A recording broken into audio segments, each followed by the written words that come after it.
All right, everybody, thank you for joining me on Friday night. Hope everybody had a good week. So I'm really excited to share this information with you. I just found this a little while ago. So I'm going to kind of be going through this with you at the same time, and I'll be keeping an eye on the chat.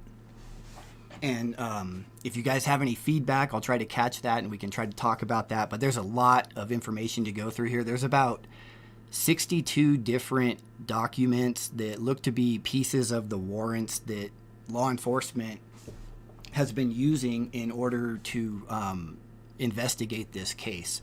So some of them are follow-ups on each other. So there'll be, for example, there's a warrant for Apple, and there's 3 or 4 of those, and they're just kind of different dates, and some of them are for different people, multiple people as well. Now there's only a few names that we'll see here, but it's really interesting. You'll see this as we go through. There is still, most of it's still redacted, but this is the most information that I've seen on the case in quite a while. So I'm going to share that with you, and I'm just going to kind of go down in no particular order through the list here. I'll show you the list right now.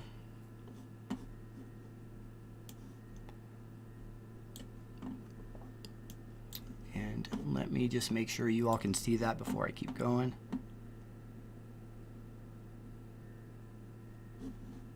So you can see here, this list is pretty long.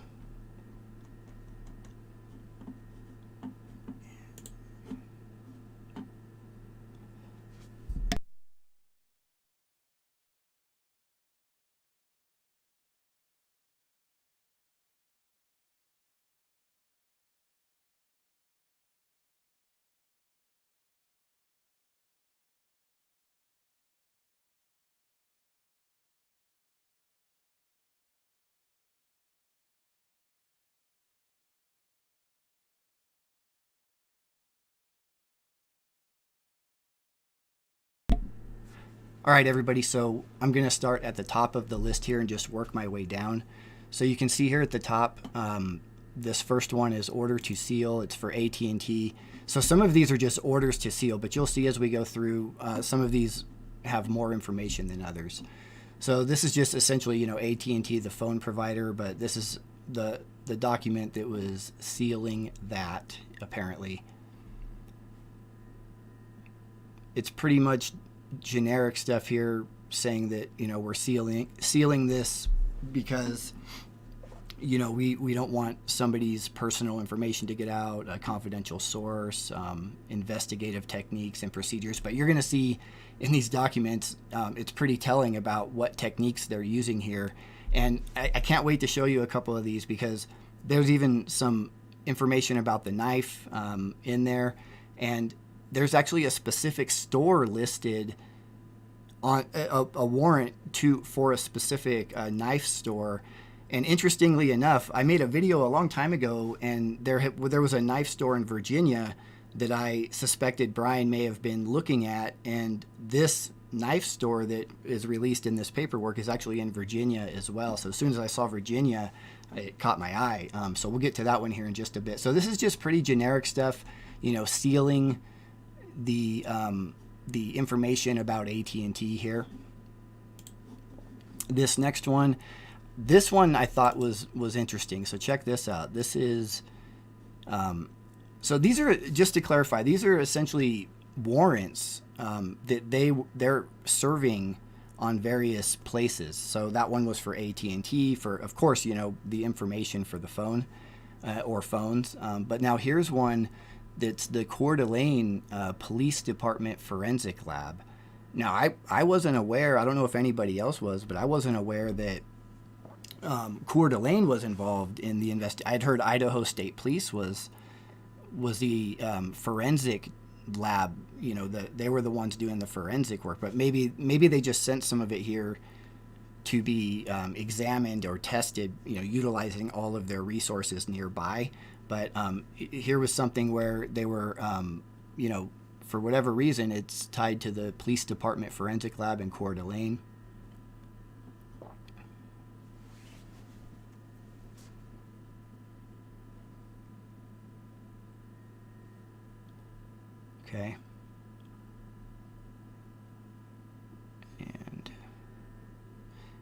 everyone, I'm just kind of reading this with you now. This is just generic stuff here. I know it's kind of small on the screen there, but this is just kind of generic saying the state of Idaho by and through the Latah County prosecuting attorney respectfully move the court pursuant to Idaho Court Administrative Rule, lots of numbers, for an order sealing search warrant and related documents, including the affidavit for search warrant, including any exhibits, search warrant, return of search warrant, including the inventory of items seized, and order filled herein because release or disclosure would interfere with proceedings, and it refers to invasion of privacy. So this is just explaining why they're sealing the Coeur d'Alene Police Forensic Lab information. So they did some work at some point, it appears, on the case and has some information on the case.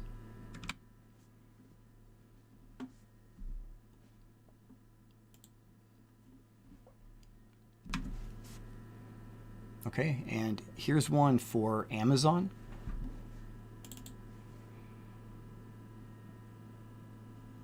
So they were looking into quite a bit of digital information already that we're seeing. I mentioned I do think a lot of this case, when it goes to trial, there's going to be a lot of digital evidence, and here is a lot of paperwork regarding all of that digging that they're doing.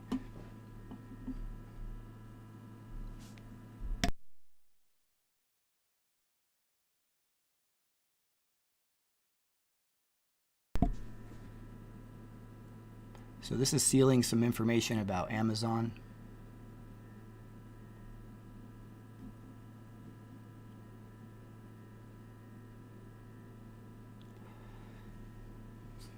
Same as the other documents here, it's essentially saying, you know, we don't want to release this information because of those reasons. And there's a little more down here. So this, I noticed here, you know, so here we have another player, I guess we could say, in the investigation. So this person is on a lot of these documents, and I just skimmed through them earlier, and I wanted to just get on and share it with everybody else and you know, see what everybody thought about this. I hadn't seen this anywhere, so I think we're the first ones reading through this. So keep the comments coming. I'm trying to catch them, but also trying to read this at the same time. If you hear me pause or something for a moment, I might just be checking those comments, and I'm trying to keep an eye on what everybody's saying here. So here we have Detective Mowry, and he's doing a lot of he's involved in these warrants, and I believe he's a forensic. Let's double check that. We'll see it on another one here, but I'm pretty sure he's a forensic investigator, and I think he's a kind of like a digital, almost like what Bryan was aspiring to be, a cloud forensic type forensic investigator, and that's what this guy is. So he's following up on all of these leads here. And there's actually, it's really interesting, there's one that is related to cloud forensics. Sure enough, they actually have a warrant for what I believe is a storage location for information. So a cloud server essentially is a remote location where when people have information from the internet, they can send it to that remote location as storage, and you can access it. So it gives you more, it's easier to share things and access things. So cloud forensics is kind of that study of that, and when crimes are committed, for example, researching those leads and finding out that information. So that's what's happening here, and interestingly enough, that's what Bryan was pursuing.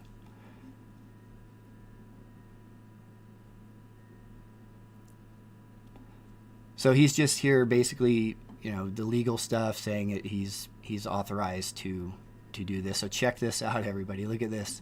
So remember, this was the Amazon. Did Bryan purchase the K-bar on Amazon? Would he have been that stupid to purchase the murder weapon on Amazon? But look at this right here. It's referring to a K-bar.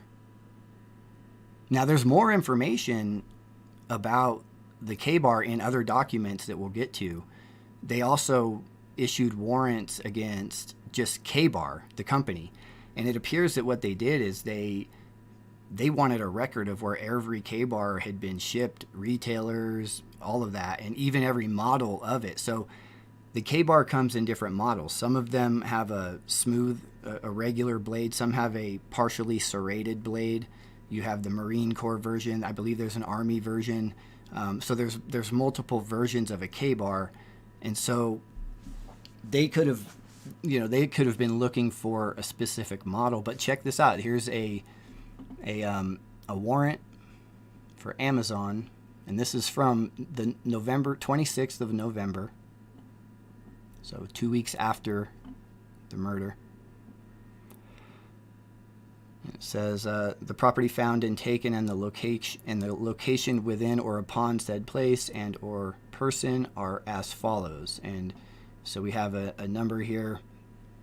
It looks like some sort of serial number, and then there's a K-bar full-size U.S. Marine Corps fighting knife, and there's the model, that 1217S.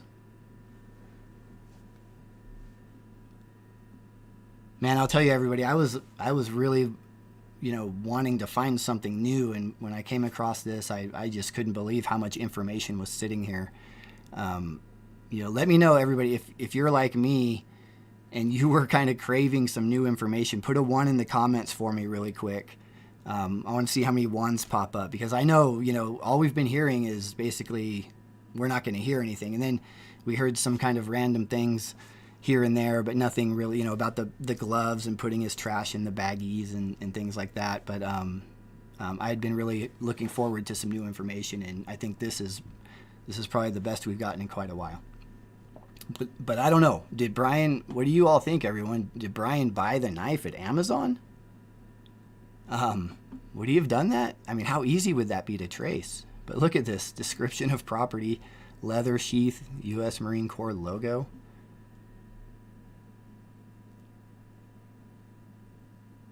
I don't know. Now, they also had a warrant for another shop, another knife store. Now, I don't know how Amazon works. Maybe somebody out there knows that. But does Amazon, maybe, like when you order something on Amazon, and do they outsource to maybe another retailer? Could that, that other retailer been who shipped it through Amazon some way? I don't know how that works, but I don't, because, I'm just saying, because there is another document for that, and I'll show you here. But again, here we go. I don't know. Do they have, they may not have the knife, right? So I think it's going to be very hard to find the knife, but then again, based off of some of the things Bryan's done in this case, it makes you wonder, he might have just tossed the knife in a gutter somewhere. Who knows? But I don't know if they're going to find the knife. We may never get the knife unless he tells them where it is or something like that. But they might have a record of the purchase of the knife, and I think that would be very impactful in the trial, right? They may not have the knife, but if they can show a direct connection of Bryan purchasing that type of knife, I think that would go a long way with the jury. Okay, so this just continues on here. So it looks like this was the 14th of December.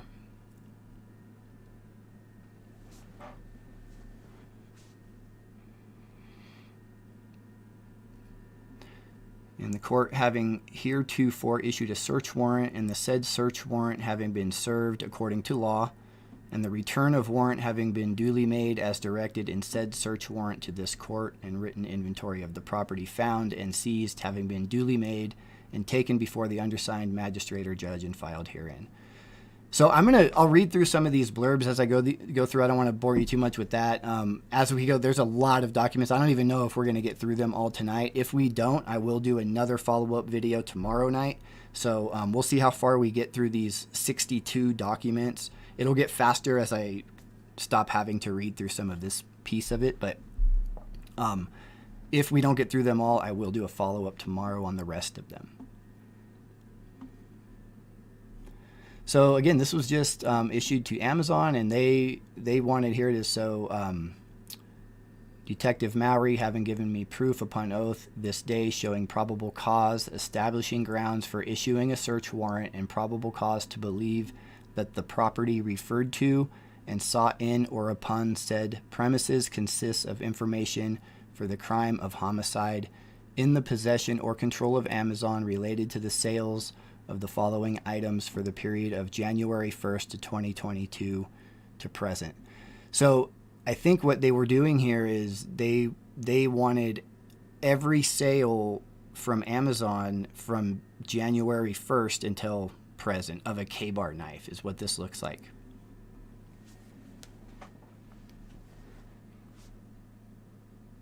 So if you bought it on Amazon, good chance they're going to link that. Now I don't know what these numbers here are, but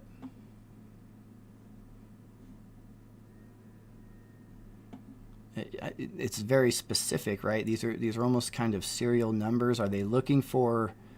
Was there a serial number on the sheath? I don't think they have that on the sheath on those knives, but maybe it's a model number.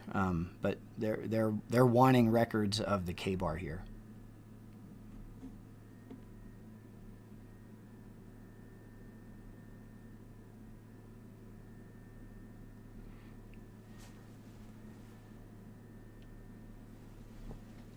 Okay. This is a pretty thorough one.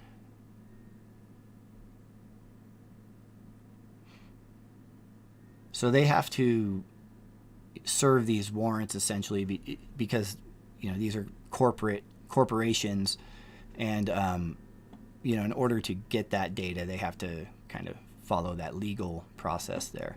So very interesting. They had served Amazon and they wanted records of K-bar sales, so we know they were looking there. Whether or not that came back, we don't know for sure. It does have information up here, but that could be part of their request. But this description of property, and it has, again, those numbers.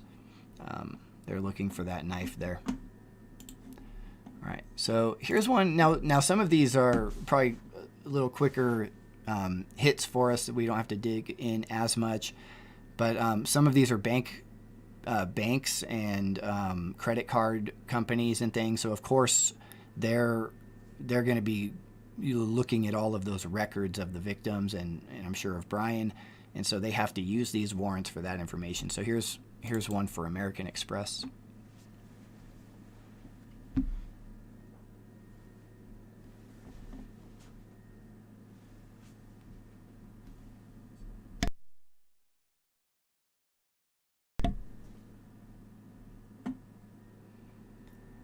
So same legal jargon, issuing the warrant, requesting information from American Express. Now some of these you'll see as we go through too, we'll have the name of the person. And after looking at this stuff also, Kaylee comes up a lot in these documents, and it really makes it seem like, when we wonder who the target could have been.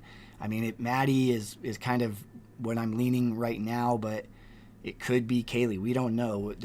And seeing her name kind of come up in these documents, Maddie does as well in some of these, but Kaylee seems to come up by herself a little more often. When Maddie comes up, it's also with Kaylee's name. So it just very possible there could be maybe something there. So here we have again this detective is following up here, and the people who are involved are listed. And so here we go. So the property found. So they're doing record checks on all four of the victims here. We have Ethan, Madison, Xana, and Kaylee for Amex. Maybe they all four had American Express cards. I don't know.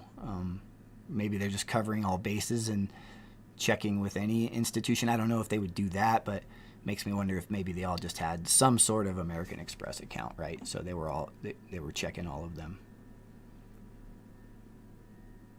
Past accounts maybe even.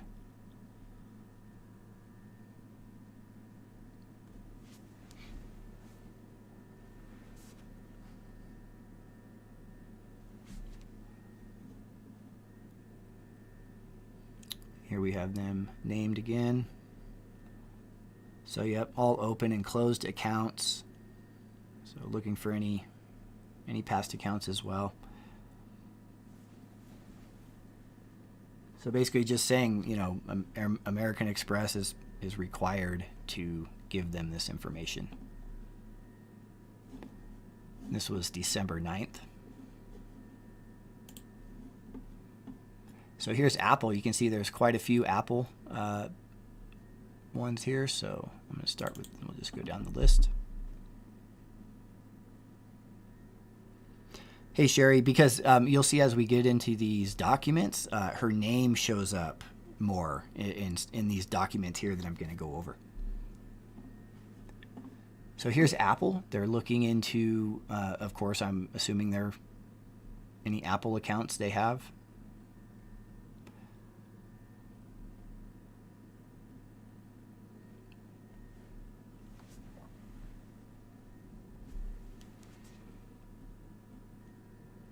Same person investigating, Detective Mowry.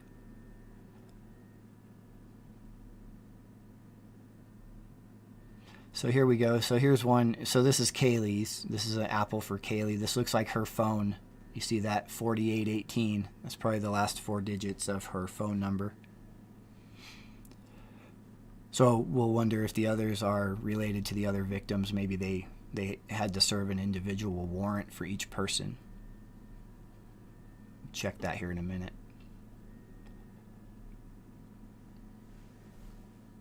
There is an eBay one, Missy. Yeah.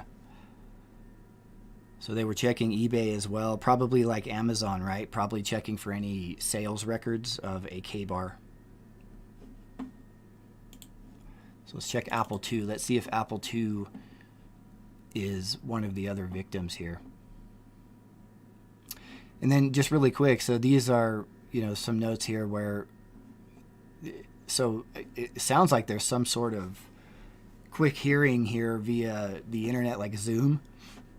Here we go. The hearing was held via Zoom, and essentially they probably do a quick hearing on these warrants, and you know, but you can see that Ann Taylor is appearing on behalf of Bryan, so she's been busy. All these different dates here. I don't know how many they do in a day, but she has. I noticed she also comes up here as appearing quite a bit on these Zoom calls, and you know, kind of working through this. It's also I think it's interesting as well if you look at this. You know, you have the prosecutor here, and then you also have Ann Taylor here, and they're already interacting, right? They're already you know, kind of the trial's already started essentially, right? Just behind the scenes. This is all of that kind of preparation and build up to the trial, but they're having to interact here, right? And it's just that's interesting to me when you look at, you know, lawyers and trials and things like that. How, you know, they know each other probably a lot more than we're aware of in the public, right? So they probably have crossed paths in the past before, and are probably very familiar with each other. And here they are, right? They're interacting already leading up to the trial. So I think that's kind of an interesting thing, how you have the defense attorney and the prosecutor interacting like this in these types of situations for any case. I don't mean just for this case. I just mean in general with law. I think that's kind of an interesting aspect. So let's see if we can find another name here.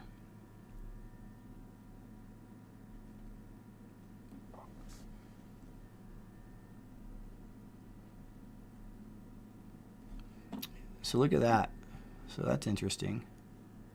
So like I said, some of these are more redacted than others. And you can see the whiteout there for description of property. That looks to me like a phone number. You know, there's IMEI. I don't know what that is referring to. It almost sounds like initials of a company or something, but there's a name here blocked out. So like I mentioned earlier, Kaylee's name came up, but here's one without. Now that looks like the last 4 of a phone. So I wonder if that could have been one of the other victims. Or it could have been maybe one of the witnesses, Dylan or Bethany's name, because remember, they're kind of covering their names a little bit more, where they went back and put their initials. So in this case, maybe that's why. Maybe they whited it out because it's 2 of the witnesses, or Dylan, or something like that. So there's one was Kaylee and one was kind of this. Oh, there it is. Look at it's Maddie's.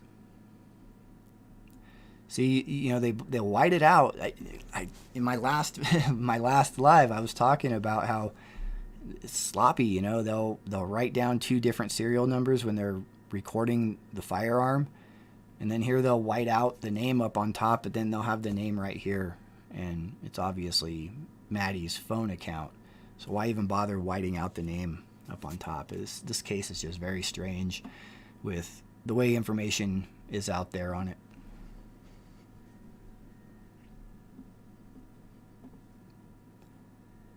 Yep, cell phone and serial number, that makes sense.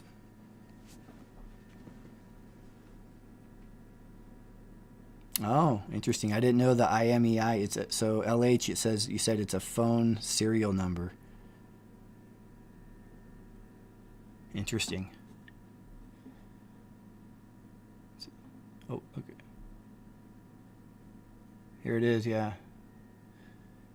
Oh, International Mobile Station Equipment Identities. IMEI. So we have Kaylee's phone and we have Maddie's phone so far. So let's see what Apple 3 is. So we have two more Apple warrants here.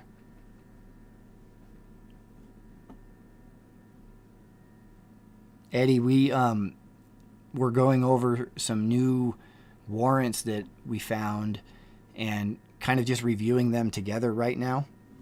And we're just covering the details in it. These are brand new, so we're just reading through them together. And this is the first time that I've seen this, so that's where we're at right now. Hopefully that catches you up. We've gone through a few already, but there's about 50 more to go through. Yeah, sure. Sherry, the November 21st on that one. Happy birthday to Bryan, right? They were issuing a warrant to search for records.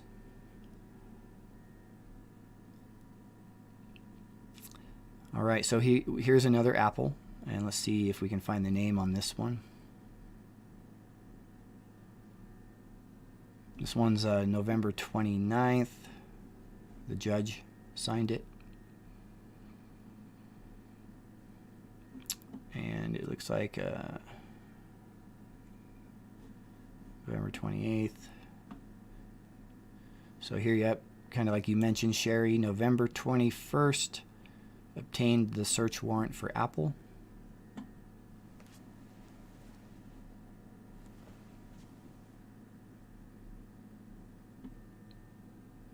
All right, so here we have the 1278, so it looks like another phone number. And let's see if the name comes up down here like the last one. Yep, so that one's Xana's phone account. And we have to wonder if this last one might be Ethan's.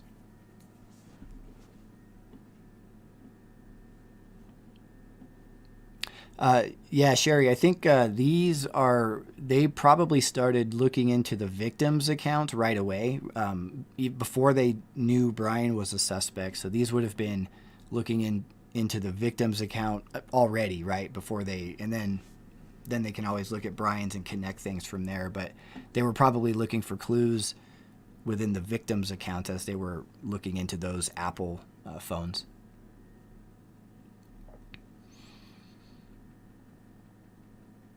All right, let's see if we can find the name here.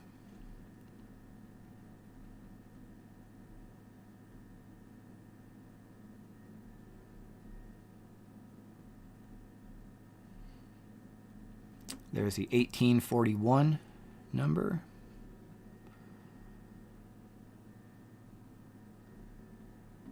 Yep, there's Ethan's phone there. So it's the four victims. So they probably were getting things rolling on that at this point. So it looks like we have a couple of AT&T accounts, or ATT. Let's see what this is. Yep, AT&T again. Do a quick check here on this one.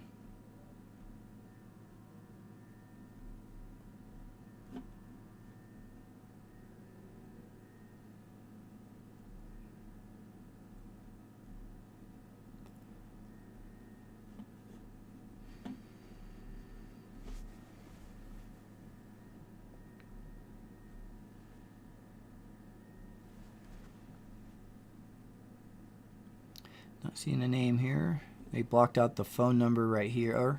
Brett Payne is grooming proof. So this one was communicated through Brett Payne. We're probably familiar with his name. He's been involved in the case earlier.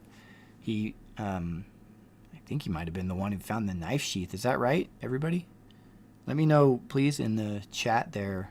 Brett Payne, right, based off of the description that he gives in his walkthrough of the house when he found the victims. Doesn't he say that he noticed a knife sheath under her body?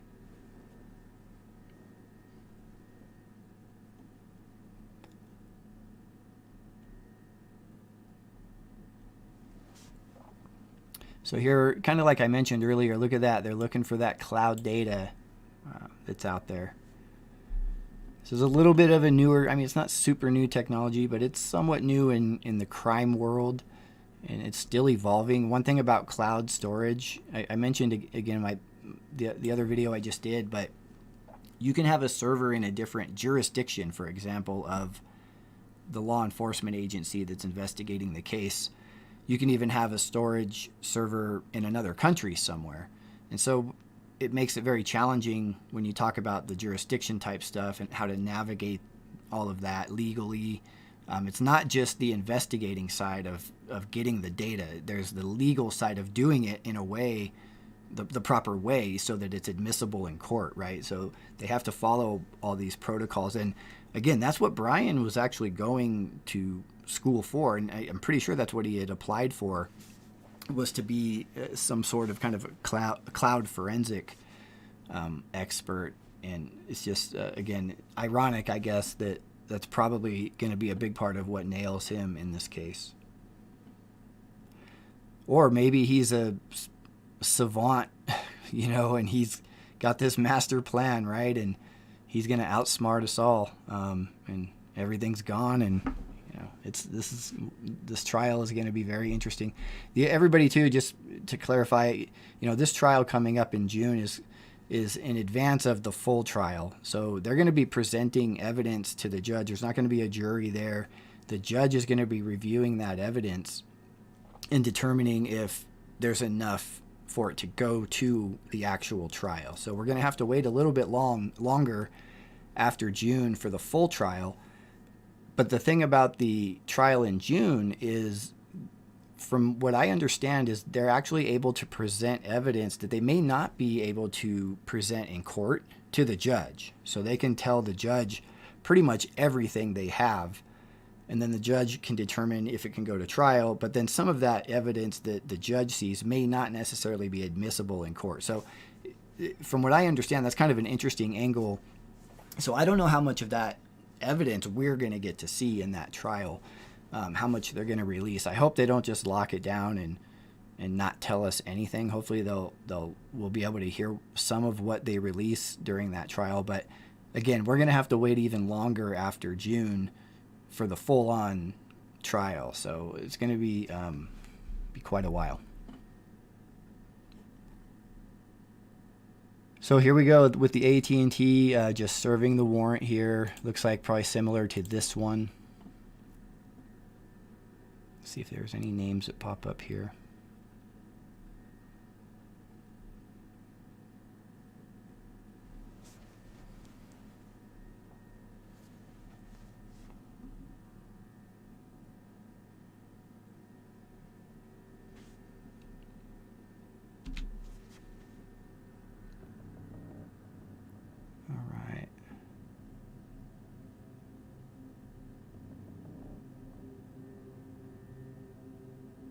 Yep, not seeing any names on this one. November 16th is when, oh, look at this. This is the cell tower. Interesting. So this is the cell tower warrant for them to get the ping. Look at this is for AT&T cell tower right after. Look at that. That was 3 days after the crime that they were looking for. Looking at those cell towers there.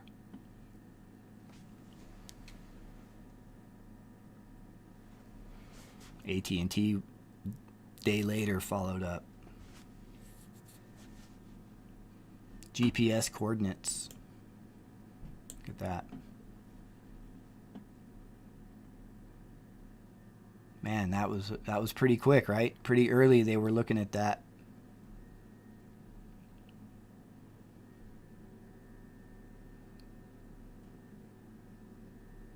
Let's look at this a little closer here.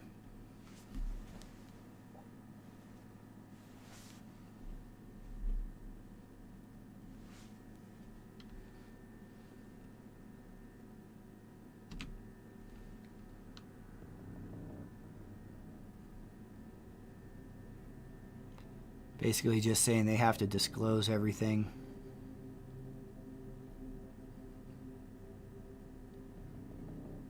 So it appears they're getting maybe GPS coordinates of the cell tower here.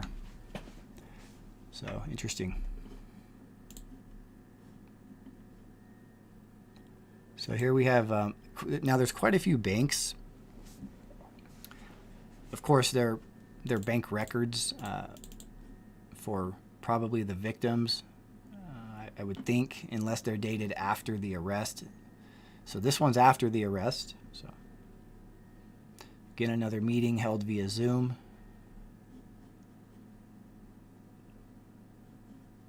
Bank of America.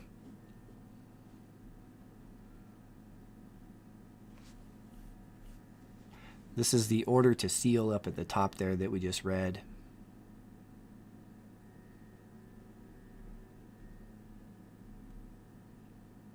Yeah, there we go. So they issued warrants to B of A for the victims. Financial records. There's a Banner Bank.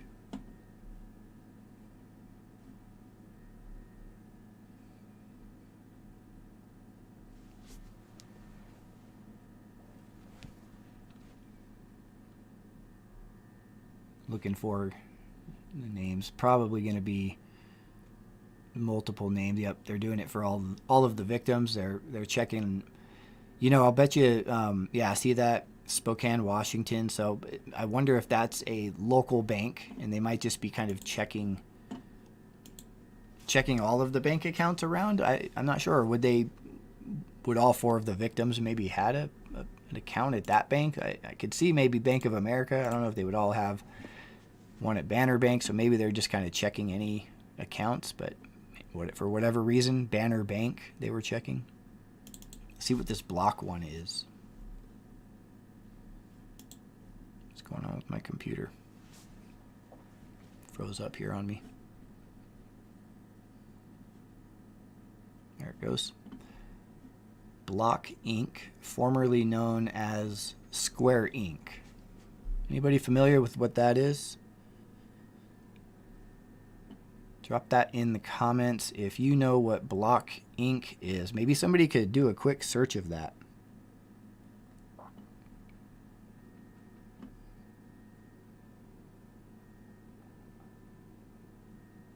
Block Inc., formerly known as Square Inc. So this matter came before the court on February 10th.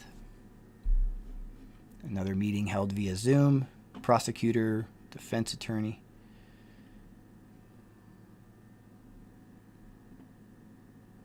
Sealing the information.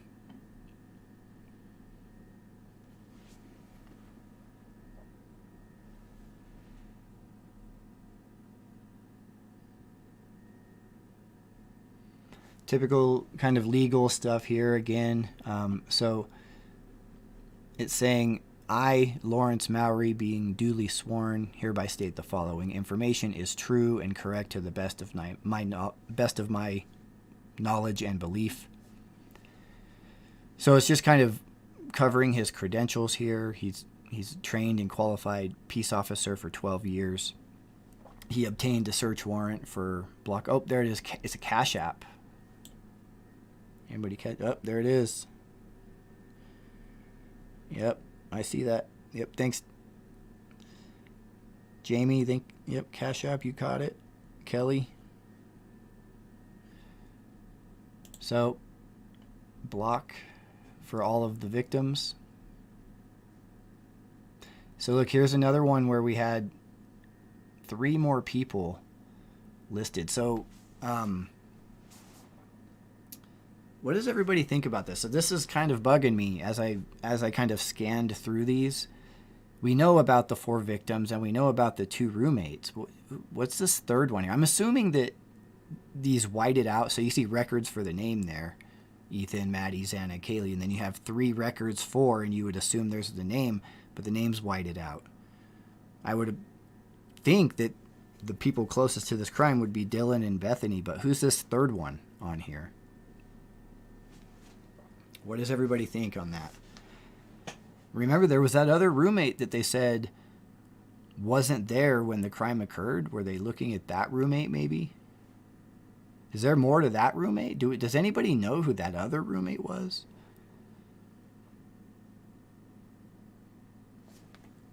But I wonder, why is there 3 names here? Who's that third name? So this one I thought was super interesting, everyone. Here is Blue Ridge Knives. So really quick, you can see down here that they also served for K-Bar Knives, Inc., the company. They served this same type of warrant. And when we read through those ones down there, I'm not sure which one it is, but that's where I think they found Blue Ridge Knives, was through their search. I think K-Bar might have told them, hey, here's everywhere that we distributed this product, and Blue Ridge Knives may have been one of those locations. But this is the only sporting goods place that comes up on all of these that would, there's a Walmart one, and they were looking at Walmart for purchases as well for a K-Bar. But this is the only kind of knife store that comes up out of all of these. And so we talked about Amazon earlier. Did he buy it at Amazon, or were they just looking for the record? But look, this is a very specific store, Blue Ridge Knives, Marion, Virginia.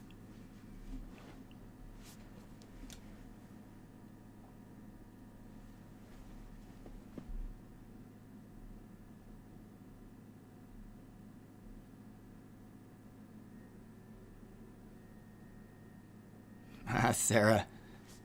Hey, Sarah, thanks for joining. So real quick, Sarah, we're going over new warrants that were issued. These were just found recently, and we're reading through them together right now. But these are warrants that were issued in order to pull information about the victims, and it looks like the murder weapon quite a bit here. So this one here is actually a warrant that was issued to this company, Blue Ridge Knives, and they are requesting records, it appears. So this is just kind of that legal jargon, again, on why they're sealing that information. So they had requested something from this place, but they're sealing it because they're protecting this privacy.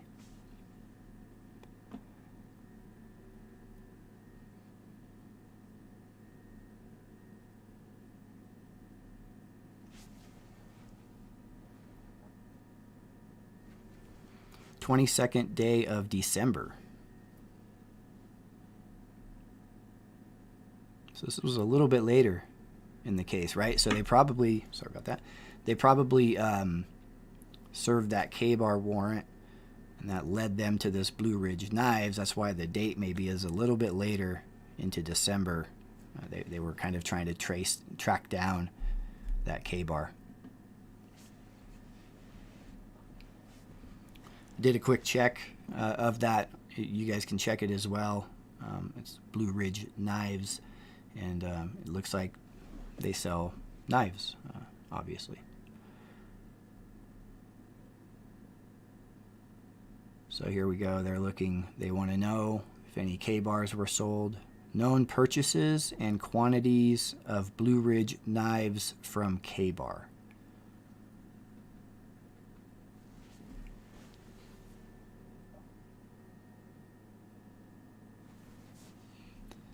Interesting. They were digging for that knife, right? They'd probably know they're not gonna find the actual knife, but if they can find a connection to it, that's what they're looking for.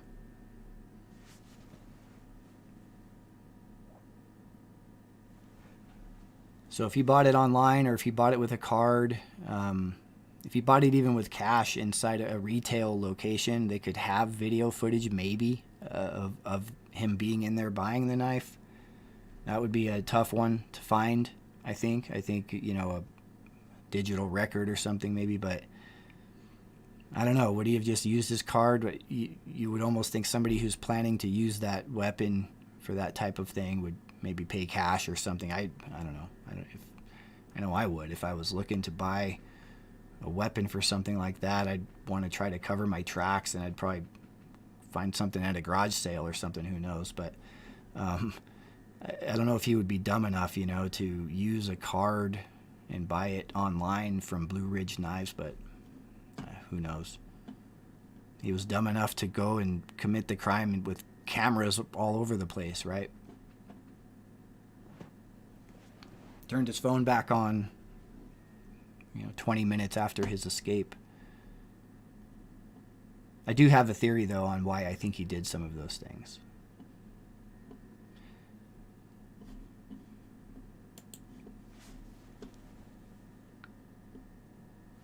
So here we have Charter Communications. More data.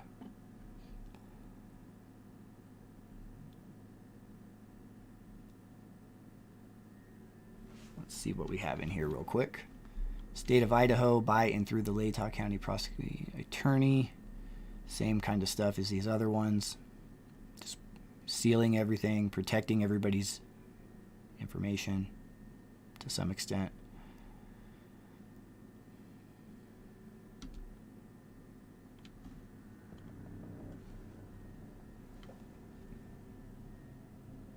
Let's see here. Router. Okay, so that's their router. So this is that kind of digital. This is that digital,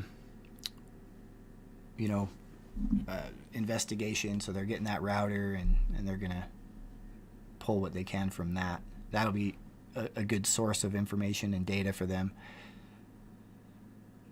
I wondered if with Bryan's background in that, if he could have even been connecting somehow and hacking in. I don't know what kind of devices are out there where if you could log in on somebody's Wi-Fi and maybe see their information or something. I wonder, with his expertise in that field, I think he has some expertise in that field. If he was applying for a position right out of college and it was in cloud forensics, I would imagine he spent some time focusing on that. And so I think he has some expertise in that field. So I wonder if maybe he had knowledge of there's all kinds of devices out there that people can use to hack into. You can hack into people's Wi-Fi and get right into people's accounts and things like that. So he may have known about some of that, and maybe he was able to. Maybe he was stalking them per se in that type of way as well. It's just kind of a theory I have based off of some of the connections I've seen with Bryan from early on in the case. When I was looking at things he was following, there was some stuff out there that kind of hacking type stuff. For example, there was one Instagram account he was following where it looked like the person would go to, for example, an Airbnb, and he would set up all of this hardware and then run it, and it would like pull all the history, from the guests that were in that Airbnb, and it would pull up all of their internet stuff. So I kind of seen that connection a while back, and I wonder if maybe he had some sort of kind of connection in that. So here we have another bank account, Discover Bank. It's probably the victims again. They're probably just checking all of their records. Same thing, sealing it.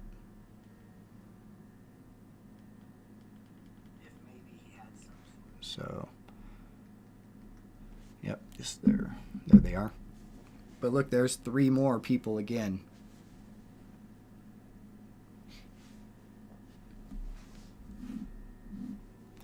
It's bugging me now. Who's this third person?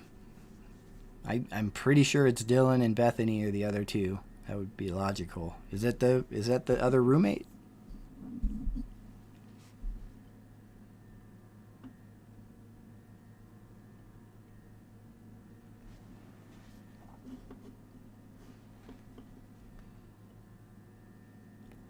So again, this is just all of the legal stuff here, and they're looking for records from Discover Bank. And they're looking for any transactions for the victims.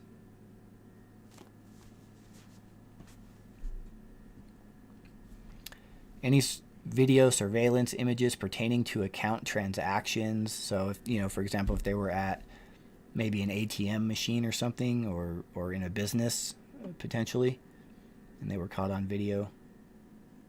Any open or closed accounts. Looking for any transactions again.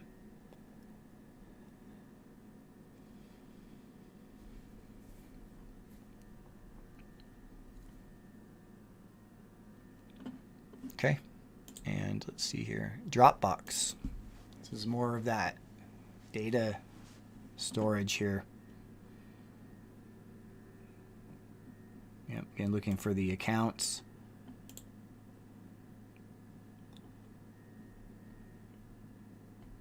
Let's see what we got up here.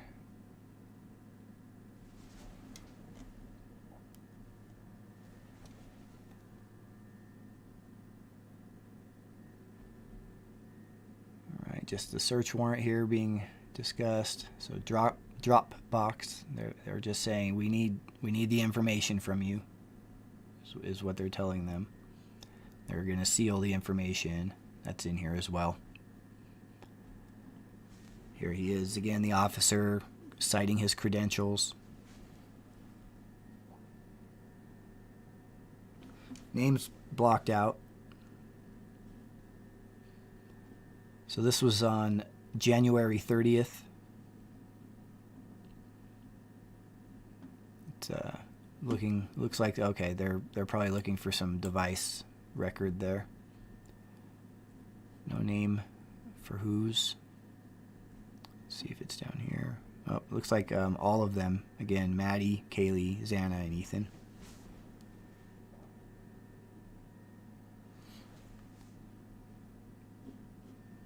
So they're looking for basically any stored financial information with the accounts, any other devices, computers, laptops, tablets, anything, wearable, accessories. If you had a smartwatch that maybe they use to access the accounts. They want records of basically any and all of anything to do with their accounts. There is one of these warrants coming up too that is really caught my attention. I can't wait to show that one to you. Some of these are a little boring. Some of these are just kind of standard banks and typical things, but there are a few very interesting ones in here. So here's the eBay. So I think this is very similar to Walmart. They were probably looking for any eBay purchases for a K-bar.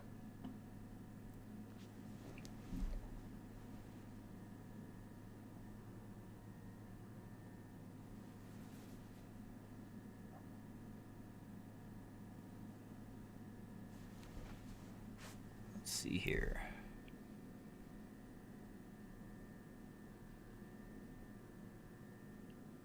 Same legal jargon.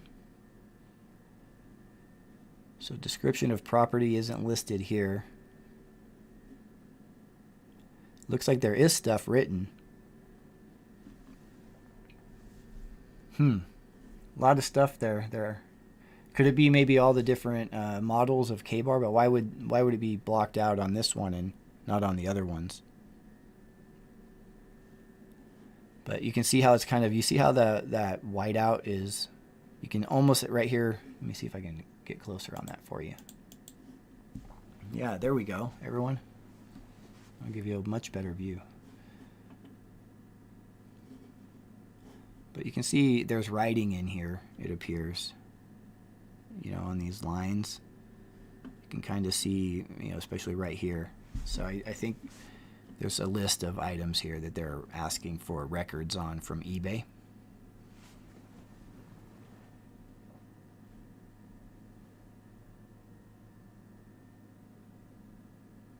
Yeah, there we go. The K-bar. So again, they're looking for any sales of the K-bar from January 1st. Oh, look at that. Wait a minute, that's interesting. A lot of user IDs. What is this? It's a lot of different user IDs, right? Wonder, what does everybody think about that? Look at it. Look at all these states here. Quantity purchased, 2. Look at, you can read that if you look very close right there. It says quantity purchased. So maybe there were 2 K-bars sold in Arizona. Maybe to a certain ID. Look at, there's a Washington and a Washington. There's 2 Washingtons there.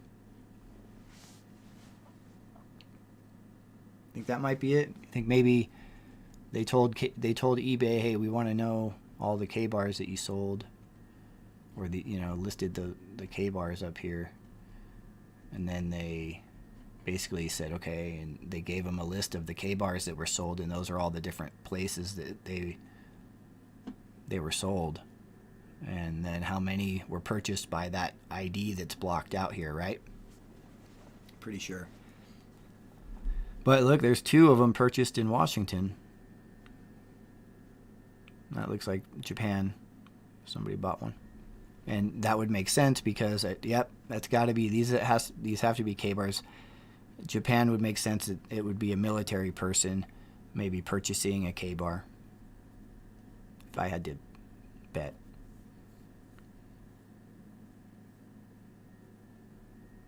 So, not a huge list on eBay, but there were some for them to check, especially those Washington ones.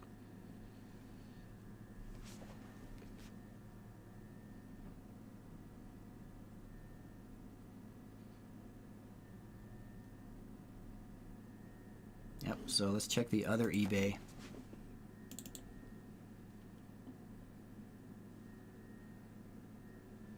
Thank you for joining, Pamela.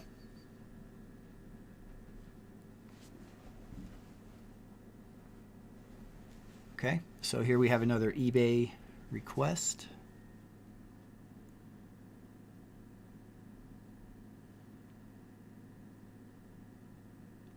Yeah, that's a good point, Missy. Knives you don't need a permit for the most part. Some states, though, you know, California, they'll limit the blade length and things like that. So you got to be careful. You got to know the laws. But yeah, it's a lot easier to pick up than a firearm.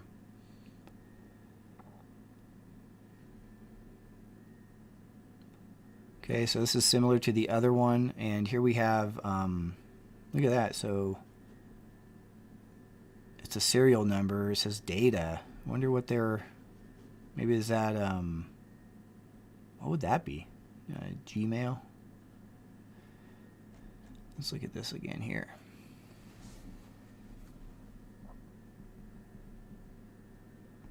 So it's, you know, again, it's eBay, legal department.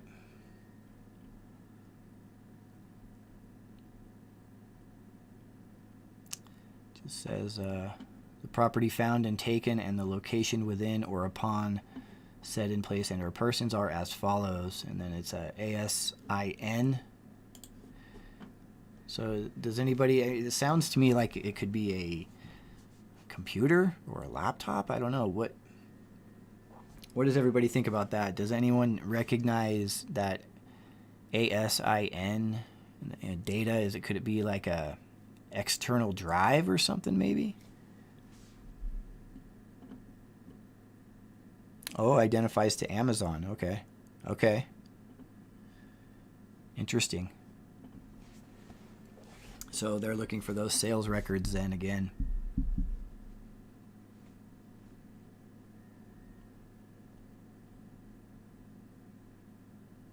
There it is, yep. Good call.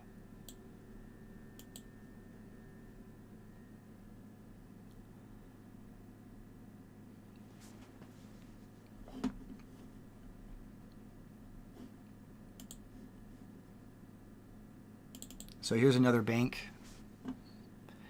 I didn't dig too much into the banks. I do want to look at them a little closer. I just want to see if maybe any of them could be like maybe from a weird location or something like that that might lead to something. But for the most part, these look like just kind of they're checking all bank records for anything in regards to the victims on the other ones. We don't know about this one, if it's, you know, another person. But yeah, so okay, so like I mentioned earlier, again, is, you know, Kaylee's name kind of came up a little more often than the other names. So here we have Kaylee coming up. So it looks like maybe she had an account with this Elon Financial. I don't know. Maybe it could have even been her car loan or something. Who knows?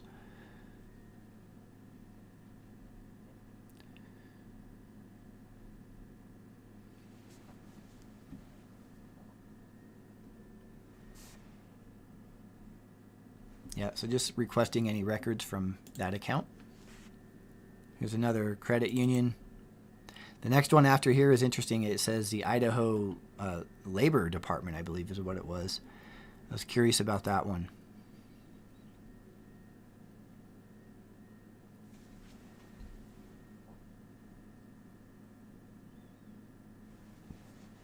So this looks to be kind of like just another credit type search.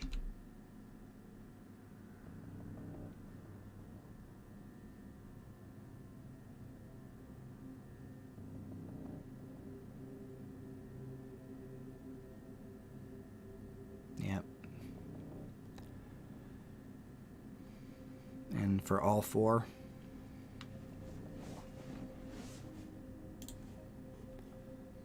So here's, yeah, the Idaho Department of Labor.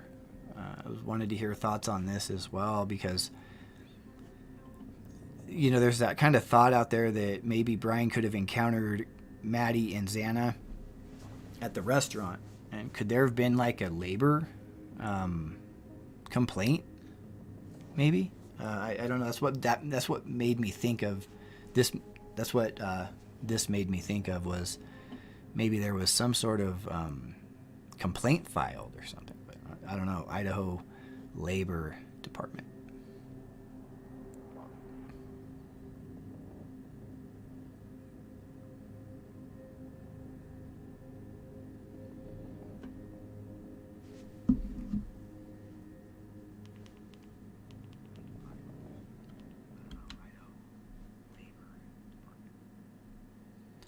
So let's see here what this leads us to. So all four victims again, and then the other three names that we're not sure about.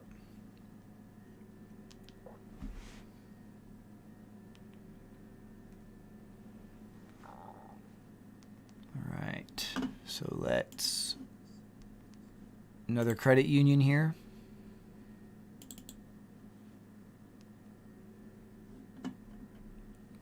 Yeah, some of these are just, it looks like just standard stuff, so I'm not going to eat up too much time on these ones.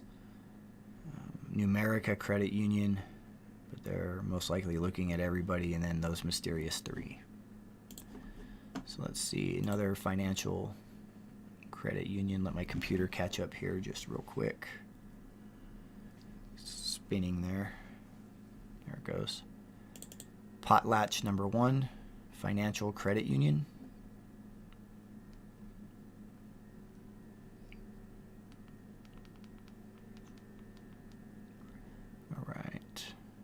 Don't see name yet.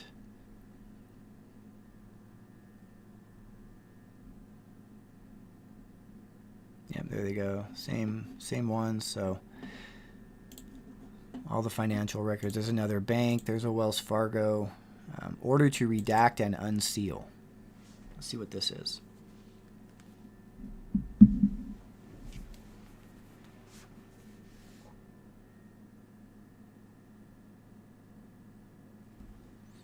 So this is in regards to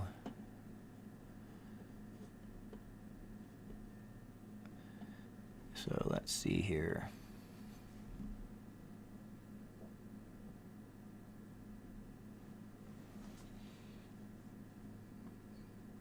Okay, so this is just referring to the ruling to seal it. So let's see here. What I'm going to do here, everyone, is I'm going to go ahead and zoom in for you so you can see that a little better. And then I'm going to scroll through this, and then you can kind of read through, and you can always circle back as well and read it. But let me zoom in because that's a lot to read, and I'm going to slowly kind of just scroll this down for you, and you can kind of check it out that way.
All right.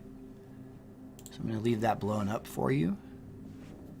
So check it out. Here's the DoorDash warrant.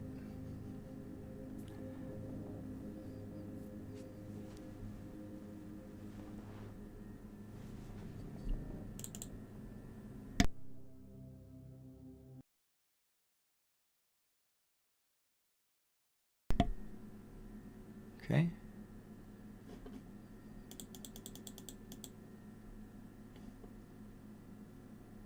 So here's the legal stuff. This is March 7th. It says this order will remain in effect until further order of the court.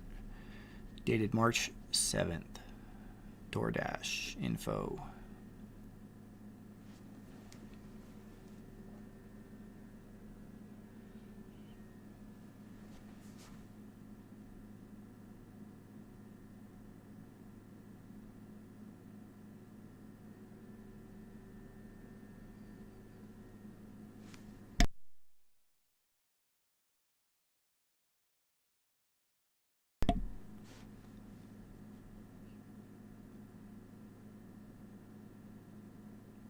Same legal stuff here, just citing his credentials there.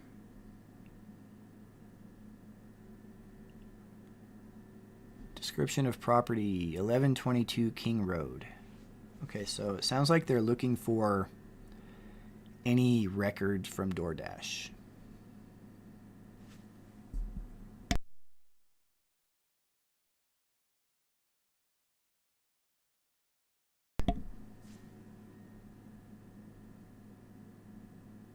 Wonder why they need the record from DoorDash. Do you think that there's more history there with DoorDash behind it, or are they just maybe requesting the history from DoorDash just to prove that maybe the DoorDash driver was there? Sounds to me like DoorDash might play a key role in this in some way. Maybe the witness, maybe they want that record, right, of that DoorDash delivery, and then the witness can say, you know, it'll kind of support the witness's story, just kind of backs it up, right?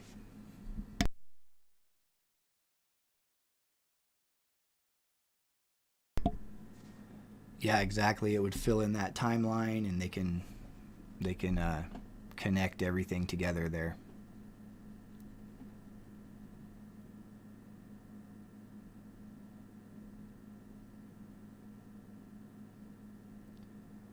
So they're looking for past records as well. Where was that at? I wanted to show that to you. Here it is. Yeah. So from January 1st, 2022 to present. So it made me just kind of wonder, you know, why would they want the old ones? But maybe they just give them a window like that so they can pull the data.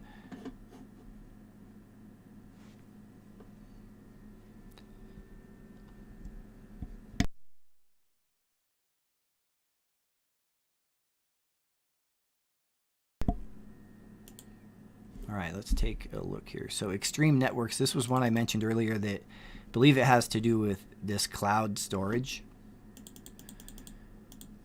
And here's Kaylee's name once again.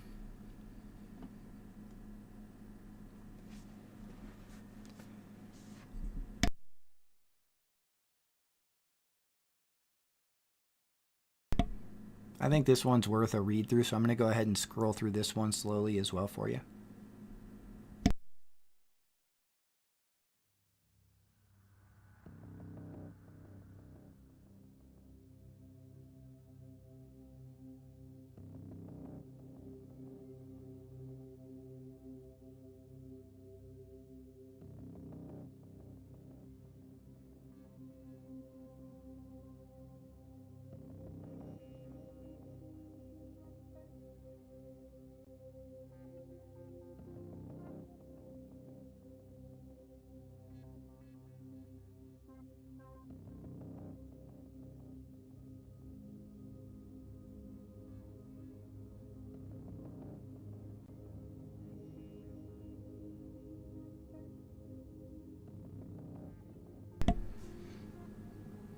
Yeah, interesting, Veronica. Maybe if there was a certain driver on record there, could have been investigating other people. Maybe that was when they were investigating everybody. And the DoorDash guy could have even still been a suspect, right? And they were looking up the names. I remember in the warrant it says that the DoorDash driver was identified by law enforcement.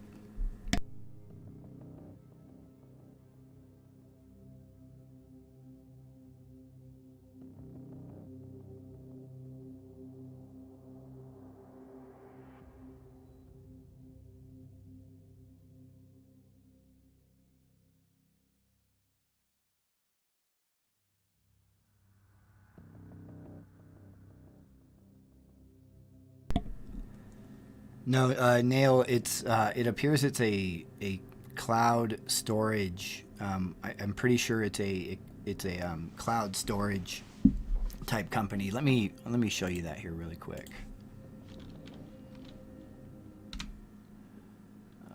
Whoops.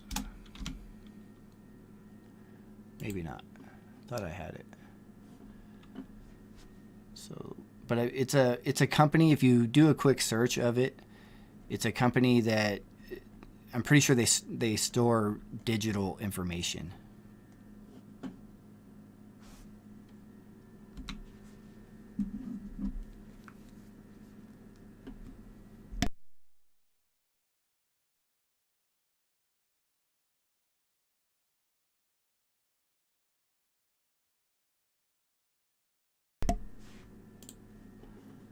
All right, so the next one here is a Google warrant. So they went, Google is probably going to give them a good chunk of information.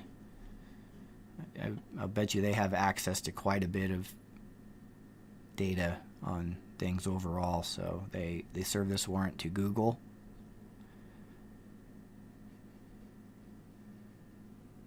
Same stuff as the other ones there with the legal piece. Let me zoom in more for you there, sorry.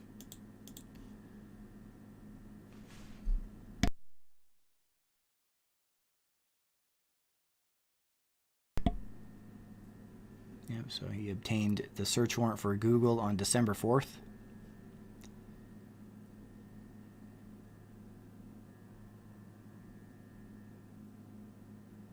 And we've got the blocked out information here.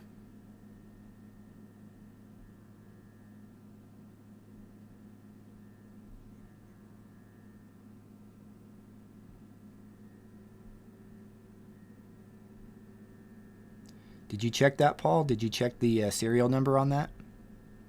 That's pretty interesting.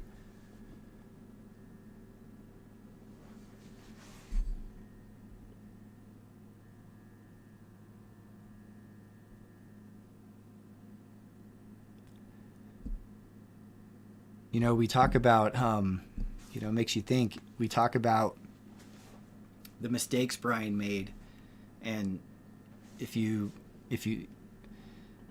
when you look at somebody who's studying criminology the way that Bryan, is you have to think, could he have had maybe he's smarter than we think, and maybe he had a different knife that he used, and he used a K-bar sheath and left the K-bar sheath, to try to throw off law enforcement, and accidentally left his DNA on the knife sheath. I don't know if he would be that, that savvy to do that necessarily, but it's an interesting angle, if maybe the knife that was in the sheath could have been a different knife.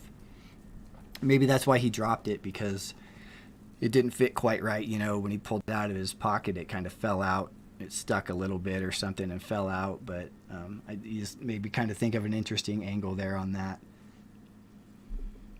I think most likely it was a K-bar, but when you think of just Bryan and the mistake of leaving the knife sheath, and if I've heard the theories out there that maybe he left it on purpose, or for whatever reason. It kind of just makes me look at it from that angle. So let's take a look back at this document again.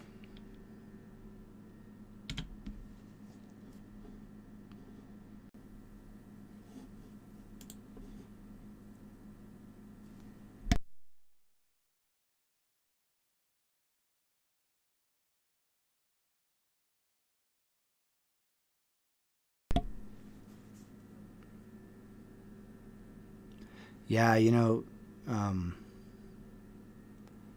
Missy, yeah, that information, that audio disappeared pretty quick. I noticed that. I even went back and I looked at a place where I had seen it posted, and it was posted still, but it had been edited. It was really weird. I don't know if the person who posted it edited it or if it was edited in some other way, but that audio is curious. We don't know if it's valid or not, but it was pretty. If it wasn't valid, it was pretty well done, to match up with the information we found out after the fact.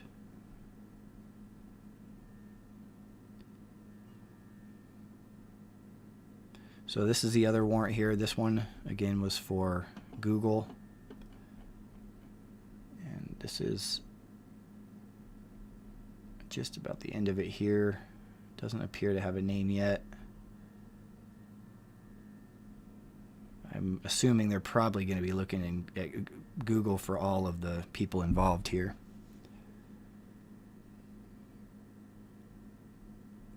All right, so let's jump over to the next one.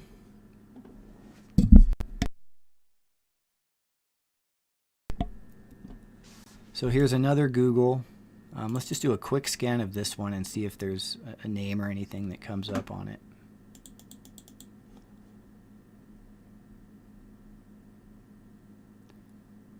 Search warrant for the inventory of items seized. When they say inventory on this, they are referring to information, most likely, in regards to Google. It is possible, though, that you can shop as well, but it could be something like that. But I think when it comes to Google, they're probably referring to digital evidence. But we'll see.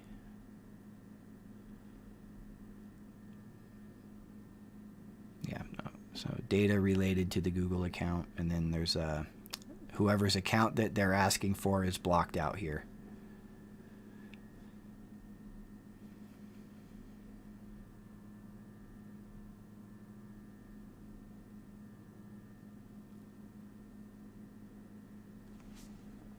Okay.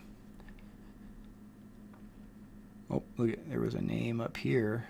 Here it is. It's Bryan. Look at that. Been waiting for that guy's name to come up.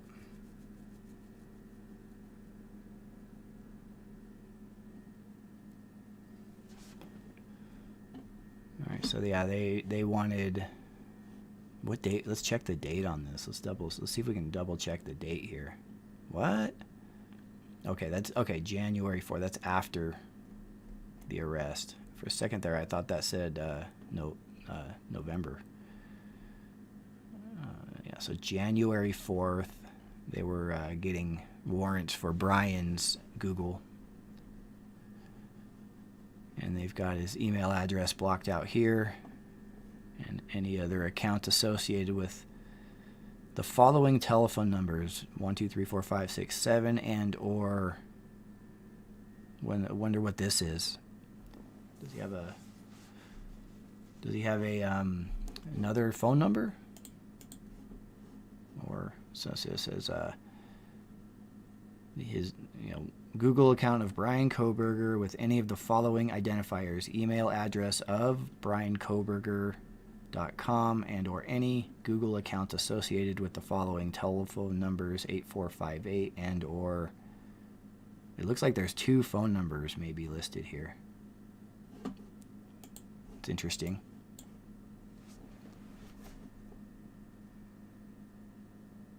Looks like the comma is here. That's just the comma or the semicolon. Or so they're, I don't know, the following telephone numbers. What do y'all think about that? Does Bryan have 2 cell phones?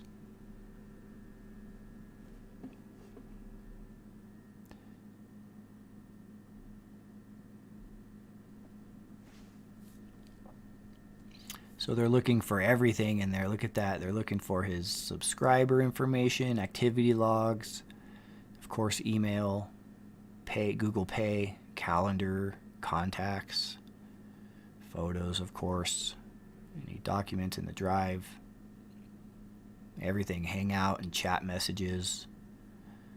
Just remember, everybody, everything on the internet is, even if you delete it, it's out there somewhere for the most part.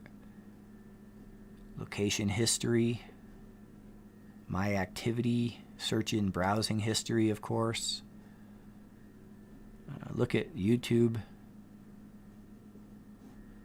Anything he was doing on YouTube, reading that or listening to that Beats to Plan Your Crimes too, maybe.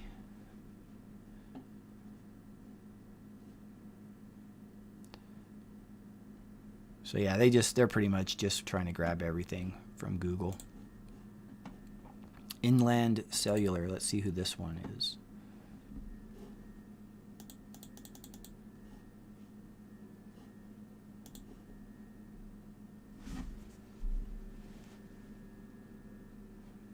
Rage, yeah, new phone, huh? I wonder, that's right, they probably were looking back at his previous phone number.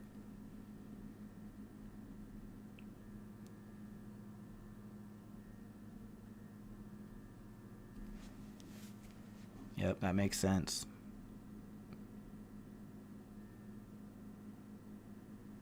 Yeah, I'd be really curious about that previous phone number also. I wonder why he changed it. Maybe to get just a local number after the move. A lot of times, though, people just keep their same number, right? You got all your contacts and everybody's got your number. It's kind of a pain to change your phone number. Makes sense if you're trying to hide something, though.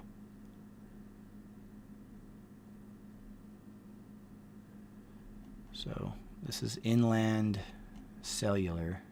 I'm not seeing a name here yet. I'm going to double check. No. Same thing. The reason they're sealing it is just for privacy. Let's see if we know whose phone number this, or whose cell account this might be. There we go. Inland. Oh, it's a cell tower again. So it's just like that one we read earlier. They're getting the data off of those cell towers here. And look, that's again just like the other one right after the crime, 17th of November.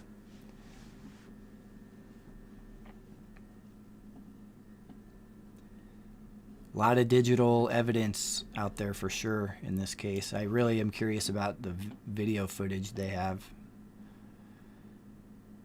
So down here it gets pretty interesting. Here is, let me see where the rest of them were. I thought there was, yeah, there's more down there. So there's definitely some interesting ones coming up here. So the meta down here is the Facebook accounts for everybody. And then look at this match group. And then here's K-Bar. So this is that the one I mentioned earlier, where I think K-Bar might have led them to that Blue Ridge Knives company. So let's get back to the top on this one.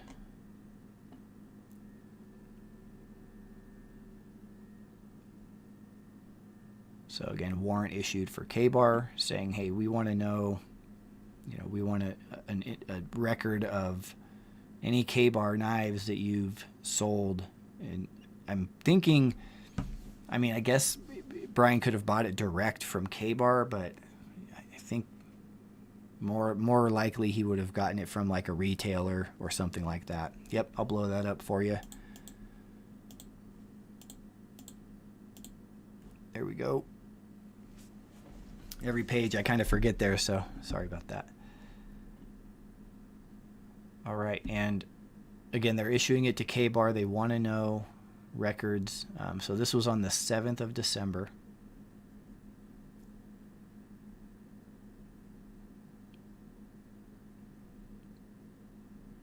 So I don't think they're looking here for the K-Bar record in order to identify a suspect. I think of course, they knew who their suspect was at this time. So I think that they were more looking for a connection to that way, right? K-Bar knife connected to Bryan versus find the K-Bar sales out there and then start looking at the people who bought them is my opinion. I think they're building their case at this point.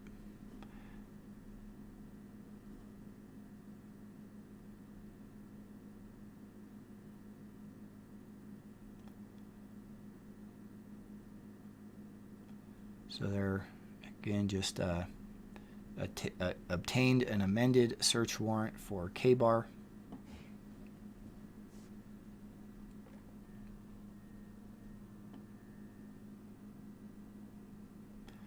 And then look at this. There's all these different codes here, and I'm pretty sure these are the different models of K-Bar. So this was what came back, or this is what they're looking for records on. See what I mentioned earlier. So this 1217 would be your most likely your smooth blade, and then this 1217S is probably going to have a serrated edge to it as well, is my assumption on this. And I think this 1218 is going to be a different model. One of these is going to be that U.S. Marine Corps model. The 9128 might be a different version, and there's quite a few others down here.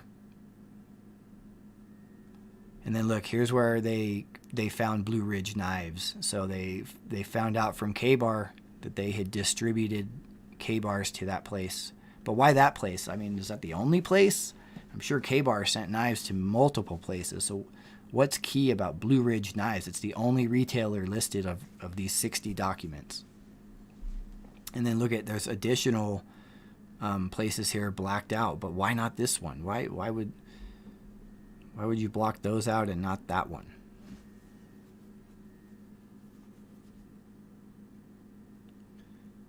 Everybody hear me okay?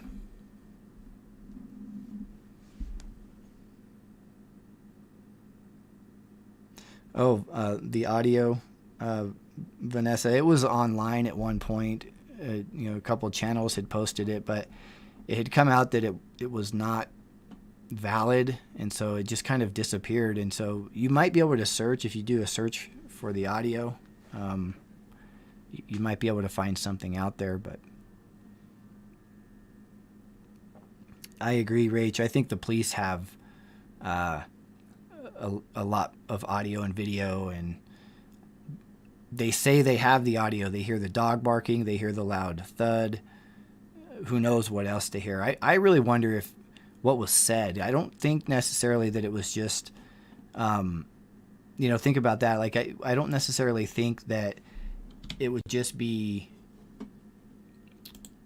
screams and yelling in that situation. There might have been words being said, hey, what are you doing in here? Get out of here, or stop. Who are you? Whatever somebody might say when they're being attacked, by an intruder with a knife. I don't think you would just be like, you would be saying something. You'd be saying, get away, help,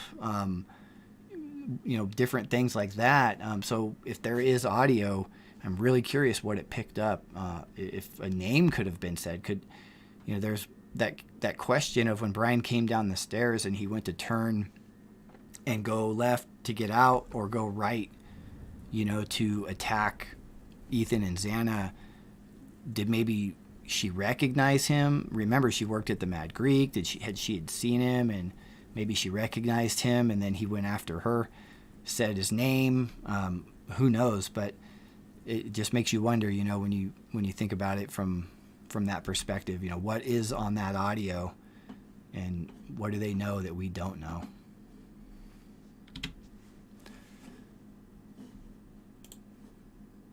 So K-Bar told them, it looks like, where they sent these knives, but for whatever reason, that Blue Ridge Knives in Virginia is noted there. And then look, here it is here. They're asking for records and documents. They want records related to the sale of the items from January 1st to present. All the different models is I'm sure what they're looking for. And there's that Blue Ridge Knives, and then the unknown places. What is that? Why? Are these other shops maybe in Pullman, or maybe? Do you think that maybe these numbers? I just feel like that would be serrated and not serrated on that one. I think this would be the U.S. Marine Corps, and that would be the U.S. Marine Corps serrated, maybe. How many are there? There's 7. 1, 2, 3, 4, 5. There's 7 models. How many of these are 1, 2, 3, 4, 5? Only 6. Okay, I was gonna say if there was 7 and 7, could those have been locations? But I'm pretty sure those are models of the K-Bar. So I don't know, distribution information regarding where. This is a location. This is a retailer. Are these also retailers?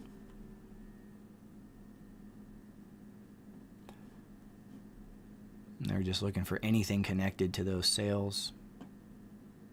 Any records from K-Bar Knives.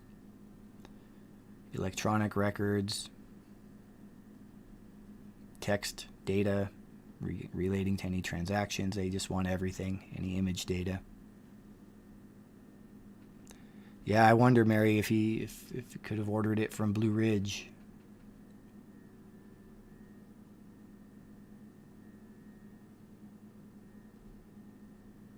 This search warrant is issued for a law enforcement purpose. K-Bar is ordered not to disclose the existence or contents of this search warrant or the information furnished in response to the search warrant for a period of 90 days or until further order of the court. So that was November 29th. So 90 days just rolled around here, probably right around the 7th, and that's what all that seal discussion is when they were sealing this stuff. That's probably what they had to do after that 90-day time period. They had to get it all sealed out. Again, looking for the records there. Blue Ridge Knives again. They sure like to duplicate the pages. Any wire transfer info, evidence of cash transactions.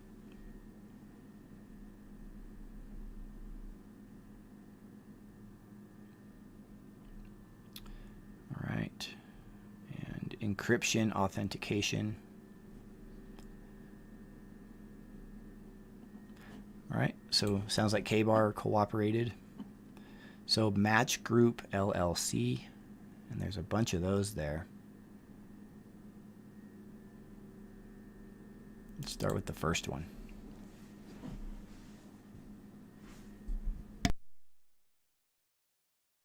Oh, look at that. This one's interesting, everyone. Go back up. Start at the top.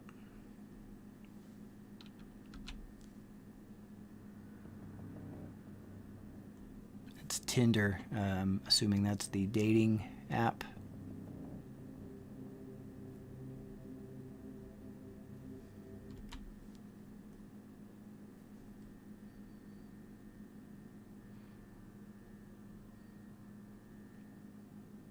So here we're seeing a warrant issued to Tinder. Let's see who the person is.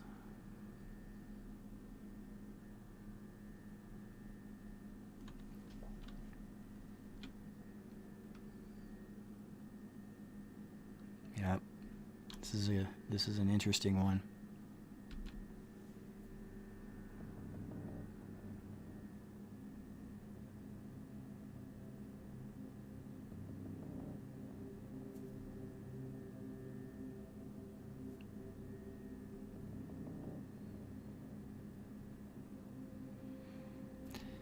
So somebody had a Tinder account.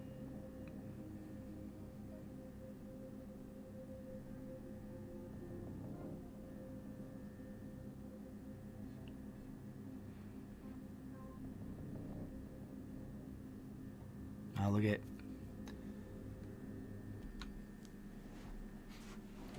Kaylee had it looks like it's Kaylee's. It's the only name listed here. There is some stuff blocked down here.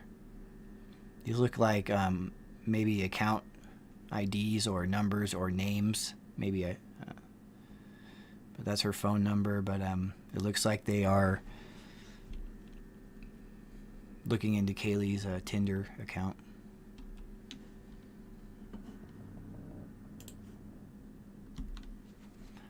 Let's see if the others maybe, you know, a lot of times if one person, especially friends, you know, friends, her circle of friends may also have had Tinder accounts. So here's another. I wonder if this is for another person.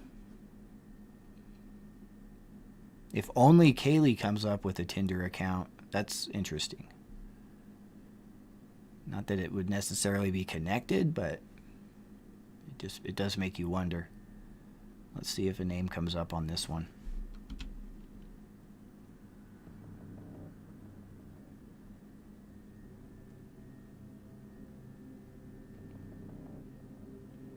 Yeah, no problem, Joyce. Thanks for being here to watch, everybody. I was really excited to come across this new information, and so really enjoy sharing this with all of you and hearing everybody's feedback. There's been some really great information shared here in the chat, answering a lot of these questions right off the bat. We have a really great group here.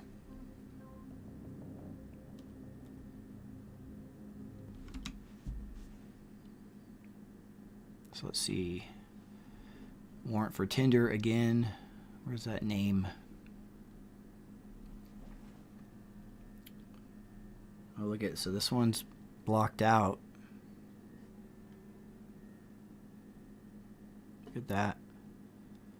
And a lot of information here. I assume that there's something blocked out here. The way it's kind of whited out. It looks like they just pasted something there to cover it up. But look at this. It looks like a bunch of information right here. Do you think maybe they were looking at all of the people connected to her Tinder account, and maybe these names listed here that are blanked out could be accounts that she interacted with or were like friends with or something on that account? I don't know how that works, but let me know what you think about that, everyone. That's a really long list, so it makes me wonder, could those have been like her followers or people she was following? If they were looking for a suspect, they might have been looking at her Tinder account and trying to determine if any of those people might have been one of the ones that could have done it, or maybe that stalker, when they were investigating if she had a stalker or not, maybe they were looking at this account for that.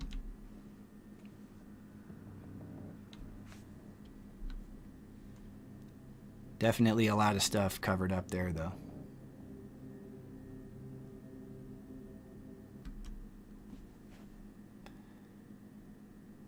But why would her name be listed on one and not this one? Why would it just be? Maybe that was just the other accounts, I guess, that they were asking for. Maybe there's a name down here, though. Let's double check.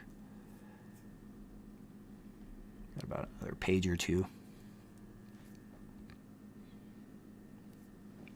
Hey, Pink, good to see you. Thanks for joining.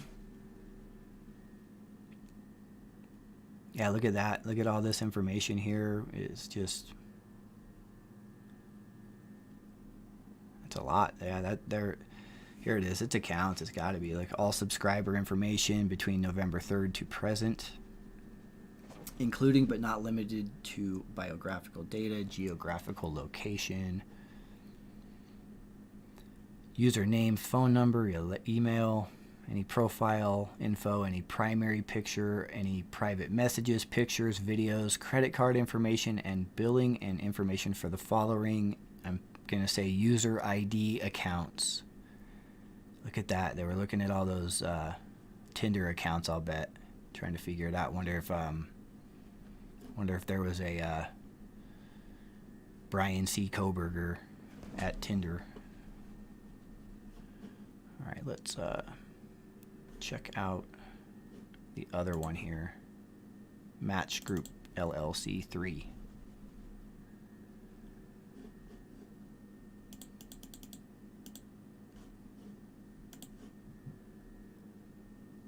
Okay, so this is very similar. This is a March 7th dated, so this is a more recent document here. I wonder if it's an add-on to the other one. There's the 12/9 date. Tinder records. I'm going to zoom out here just a bit, and then I'll zoom back in if we see any new info here for you. Okay, here he is citing his credentials once again. And here we go, description of property. Look at that 1224. I'm pretty sure that was Maddie's phone number earlier when we were looking at the other paperwork. If I recall, that was Maddie Mogan's cell phone number there. So this must be a Tinder account. Maybe they were looking for any accounts related to her as well.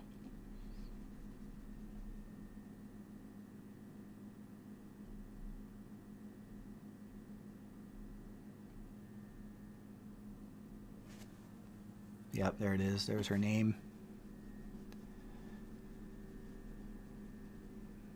See if it has another list of names like that other page and if it's the same length or not. But so this looks like that one that Kaylee had issued, and now here's LLC 4. Oh, look at that. Okay, so similar. Let's just jump down here and see if we can find a name.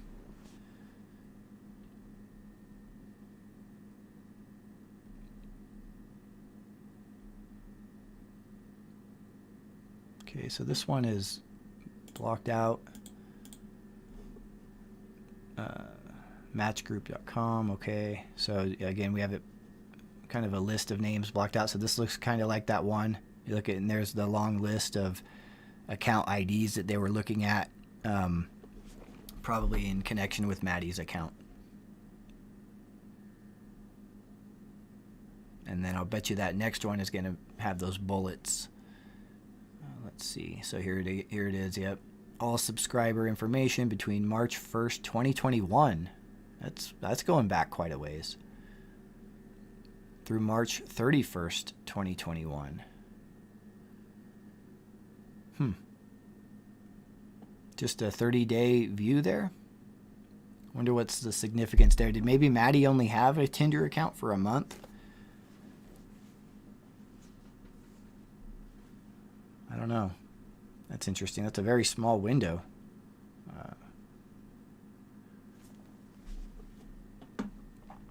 I don't know. This is going to answer a few questions for us, but maybe it's going to create more questions than answers when we're done. That's way back. 2021. 2 years ago, right? That's weird.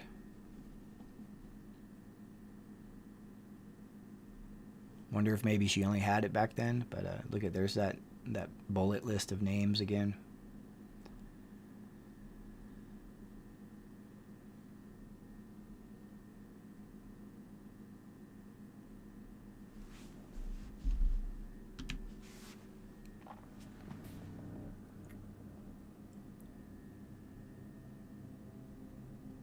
Okay. And let's check that last one here.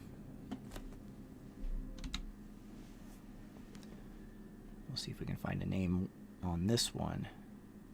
Wonder if it's Xana, maybe.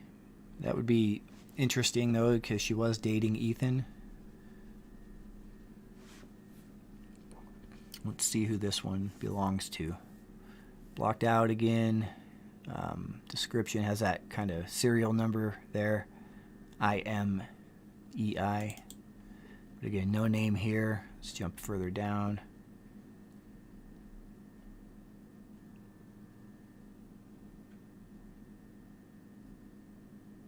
No name on that one. Here it is. Oh, so it's all of them.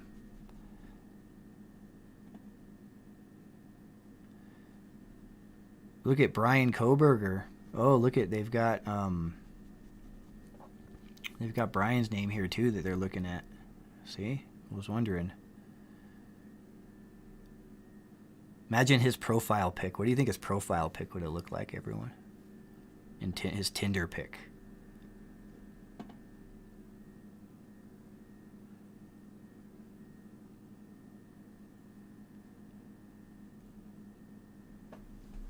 So there, let's see here. Let's just read this real quick.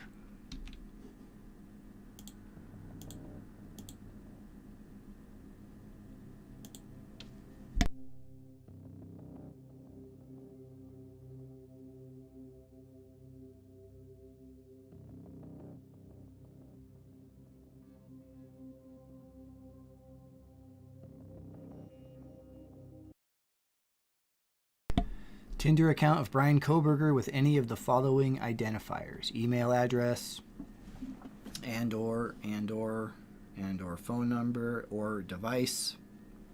Connection generated between June 1st, 2022 to present.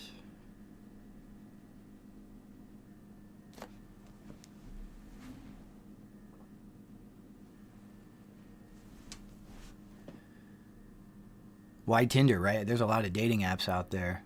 There had to be something, right? Something that led them to Tinder. Or did they just say, "Oh, let's just check Tinder"? And now they do have Snapchat down here. They have Facebook right here. So there's Facebook warrants as well.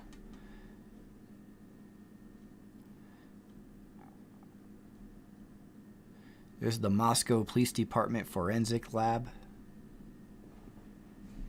So real quick, what I'm going to do, everyone, is I'm going to read through these and then do a couple quick votes in the comments on which one you want me to read next. So we have the Facebook.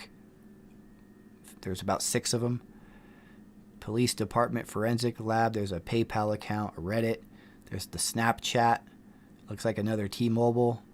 A couple more phone accounts. There's a UPS warrant. There's a Walmart warrant. There's one called Yik Yak Inc. That one's interesting. And we have a Washington State University, another Google, and a Verizon. Which one is everybody interested in checking out next?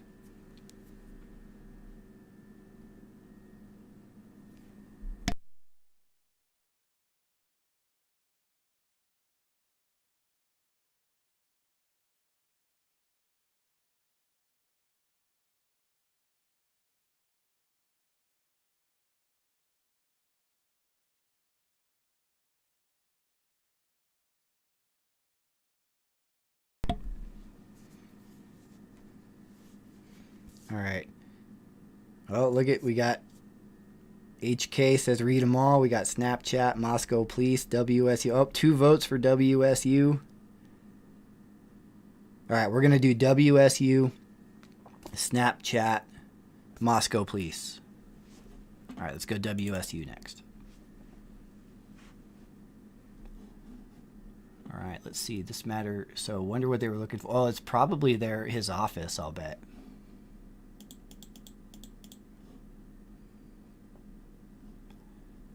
French Administration Building.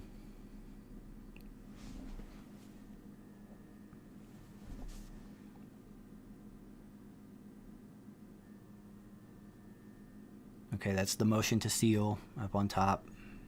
So that's all that one is. That's just the motion to seal what they found.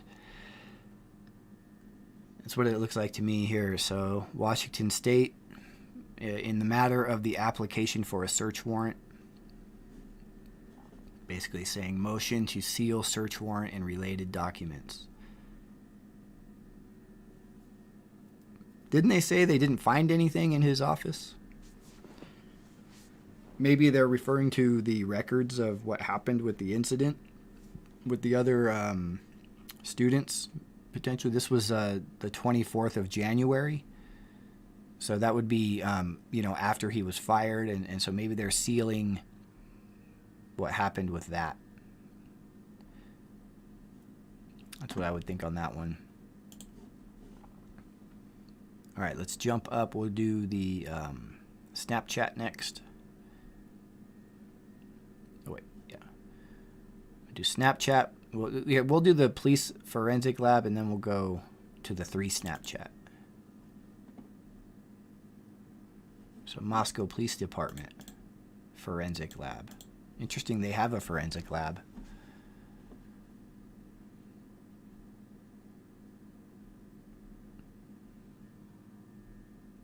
What do we got here? More of the legal jargon.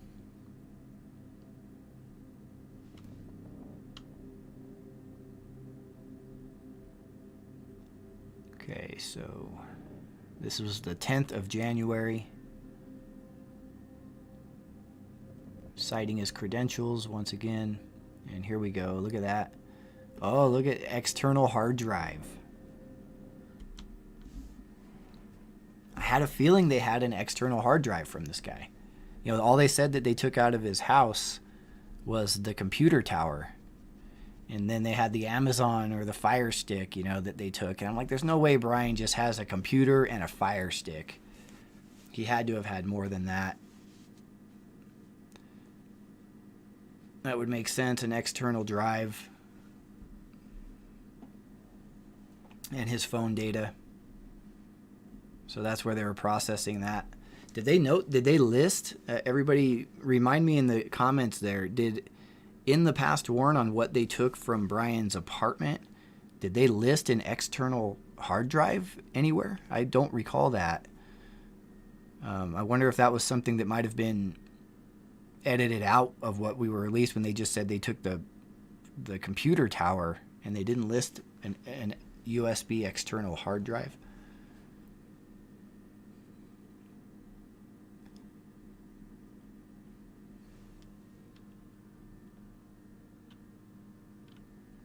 I think that a very likely place they would find some of the most valuable information would be on some type of, external drive. In Bryan's case, he would probably store anything incriminating on a drive that he could get rid of, something like that, based off of his knowledge about it.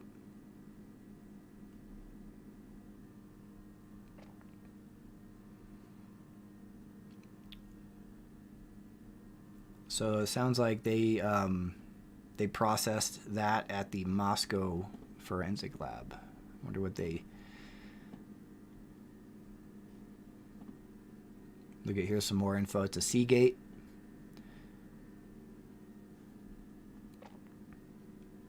Showing probable cause, establishing grounds for issuing a search warrant, and probable cause to believe property consisting of a Seagate external USB drive with serial number for evidence regarding the investigation into the crimes of the victims. So they're just sealing what they found on that drive. I wonder what they found.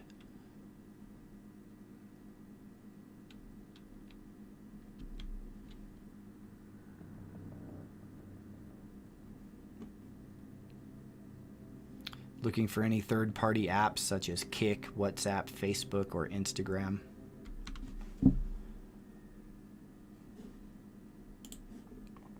All right, let's check out these Snapchat. There's actually two.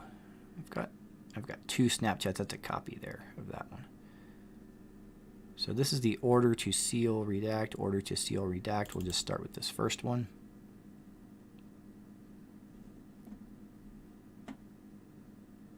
Dated March 7th. That's going to be the order to seal. jump down here, see if we can find any more names or info on this.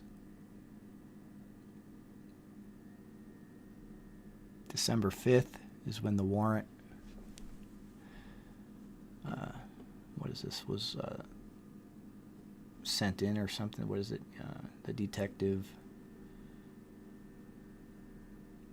Yeah, 5th of December. Okay.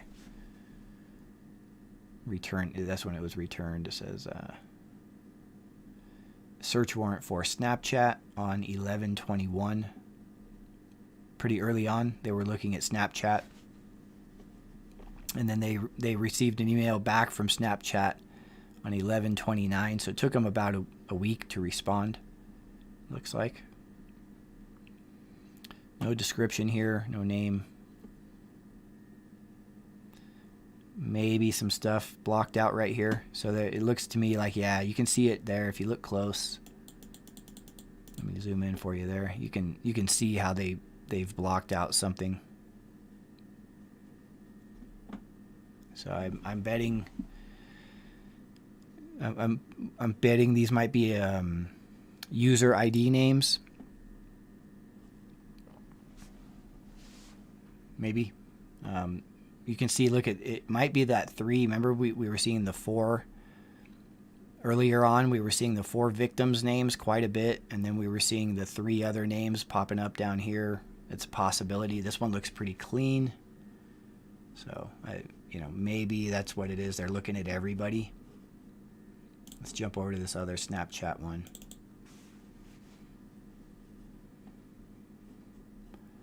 See if there's anything different on this one.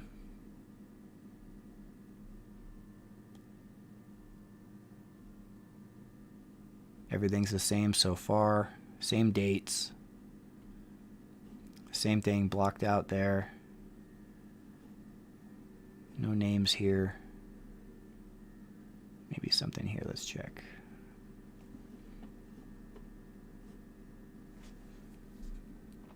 Yeah, just the general warrant info. So here's what they're looking for here. Let's zoom in for you. So they just want that subscriber information, including email addresses, all logs of previous snaps, stories, and chats. Is that possible, everyone? I've always heard that, Snapchat, it went away, it deleted or something, but can they go back and get that data? Does anybody know? Is that something that's doable? Location data, so pretty interesting. We didn't see of all these documents, there was no TikTok one, interestingly enough.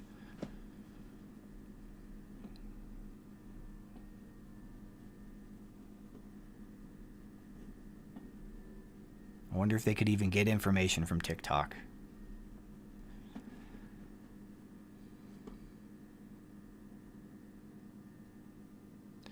So, yep, looking into the Snapchat accounts. All right, let's look at the UPS one here. It's kind of an unusual one to see. It's in Pullman.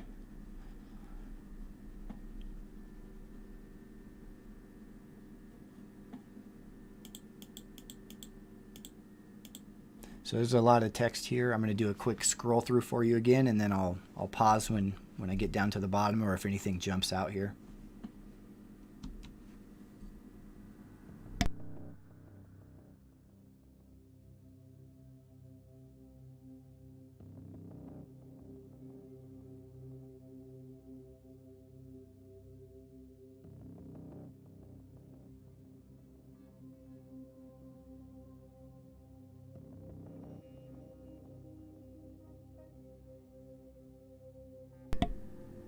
For a name, I've always kind of liked Crime Time, everyone. That one kind of resonates with me. I like it.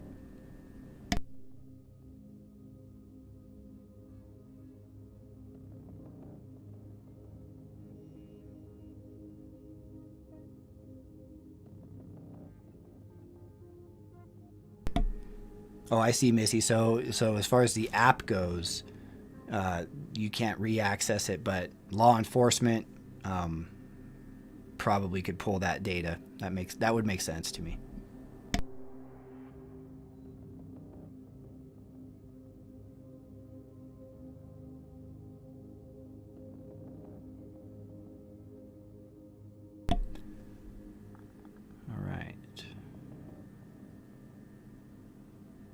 This was the 14th of December.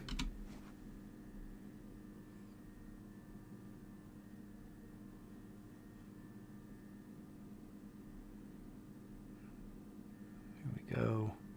So warrant for UPS. Let's see, delivery truck video. Look at that. Interesting. December 5th. December 5th. So that would have been just before Bryan's dad arrived from Pennsylvania. Wonder if it's a delivery at Bryan's house or a delivery somewhere else. It says on the 5th day of December at approximately 8:34 in the morning, the peace officer here served a search warrant issued upon the place or persons described herein. Entrance was obtained by the persons from places. The property found and taken and the location within or upon said place or persons are as follows. Delivery truck video. So he, it sounds like he went to UPS, served the warrant in order to get the video. Wonder where the delivery truck video. Could they have like linked the K-bar delivery, the tracking number to the UPS truck and have footage of the UPS truck delivering it to Bryan's apartment? That'd be crazy.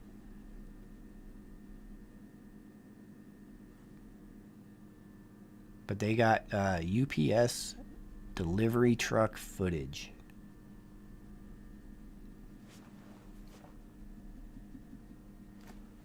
A couple new clues in these warrants here, you know, information we didn't know about.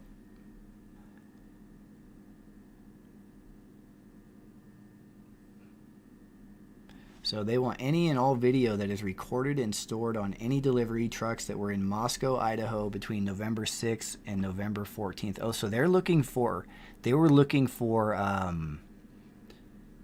video footage of, you know, the car, you know, of fleeing the car. Look, it's November through November 14th, even the day after. So I'm wondering if they were, yeah, I don't know if it would be video footage from the actual vehicle or would it be stored on any delivery trucks that were in Moscow. So yeah, it would have been video from the trucks, like a truck passing by. Wow.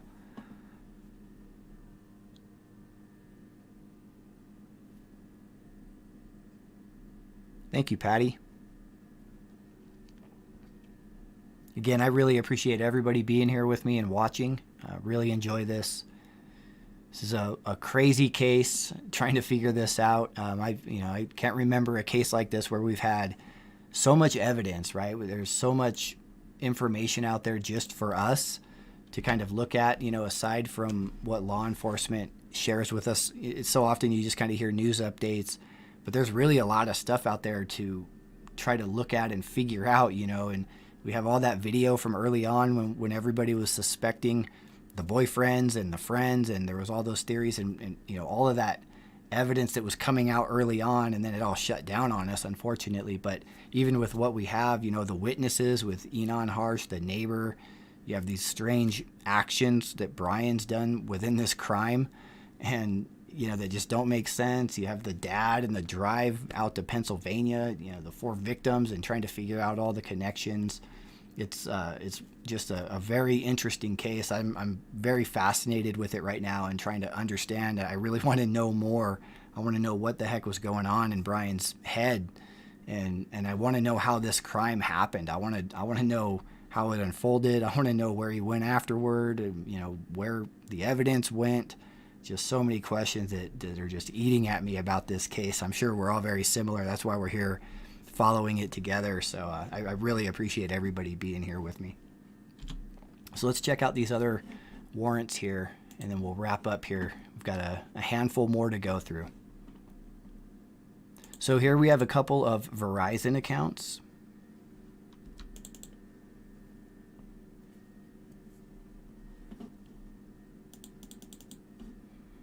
And I'm wondering if these are probably going to be for probably all of, I'll bet you it's going to be for all of them.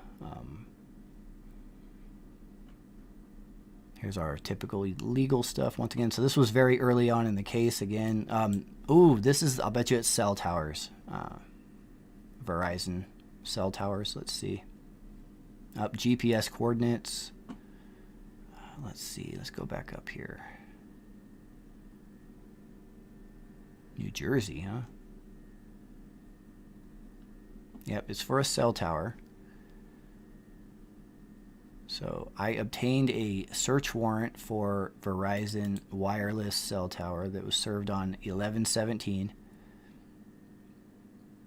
And Verizon responded that day. They were quick. And an inventory was prepared, so he just gathered the data, and then they placed that into the evidence storage at the Moscow Police Department.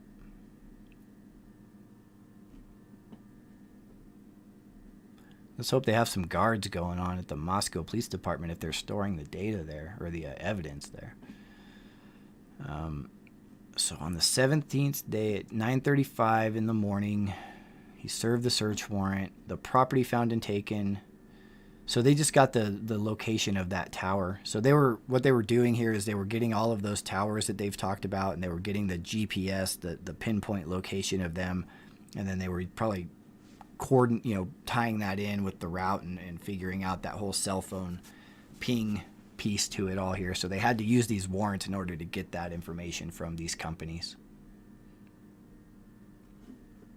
A couple of Verizon cell towers, it appears, right here. I'm just going to double check this one, but I'm pretty sure that's what this one's going to be as well. Oh, this one's for phone records. All right, so this one's, I obtained a search warrant for Verizon phone records. So let's see what this is.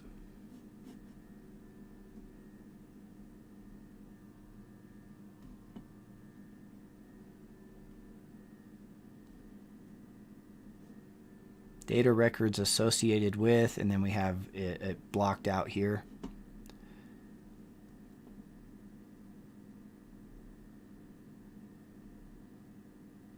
So this was very early on, right? This was just, the 17th or so. So I don't know if this was Bryan, his name, that they would have been doing the phone, right? I think he was AT&T anyway, right? So Verizon might have been another person here. Look at for the time period of August 1st. Okay, so I think they're just looking for the tower info, because this would line up with, remember they mentioned in the information that was released that Bryan had been tracked, visiting the area in the past, and so they were probably checking that tower back to August 1st. Wonder why not back to June when he moved there. Wonder why August 1st. But this is a Verizon wireless number, though. This isn't necessarily a tower, though, right? Let's just double check that.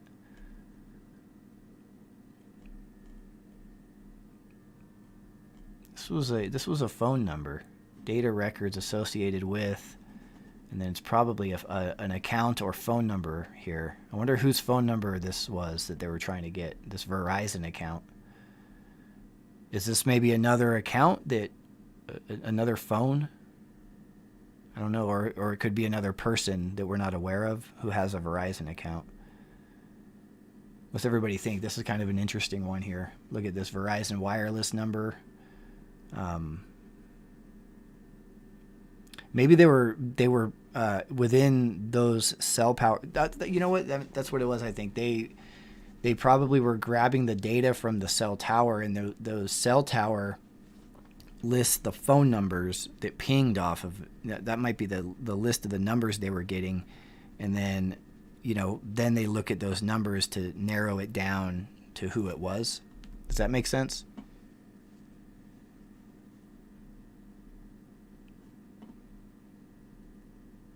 That's kind of what I think it is. I think that they were able to get a list of these like phone numbers. But then you would think that they might have been able to narrow in on Bryan a little sooner. But you need warrants for all that to figure out, to get the info and the name and all that, which they had to kind of work through. So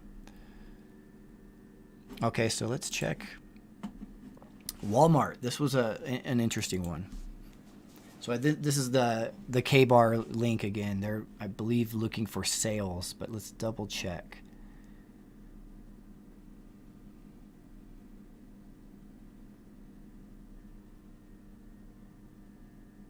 So on 11/21/22, the search warrant for Walmart, they responded, took their time, got back on 12/9.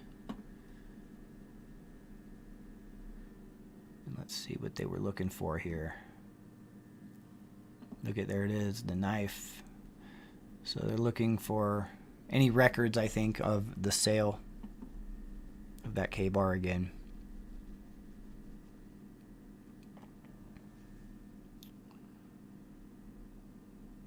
Let's see if there's anything else down here.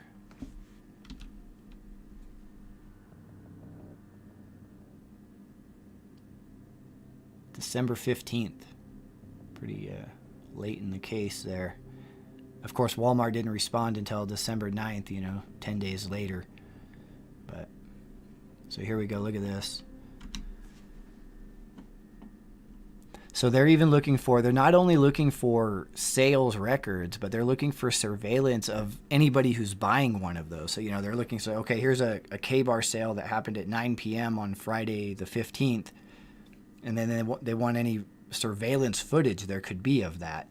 And so not even necessarily, it could have been a cash purchase or something, right? So they wouldn't have a record of the buyer, but they could catch them on video potentially. So they're looking for anything related to the sale of those knives.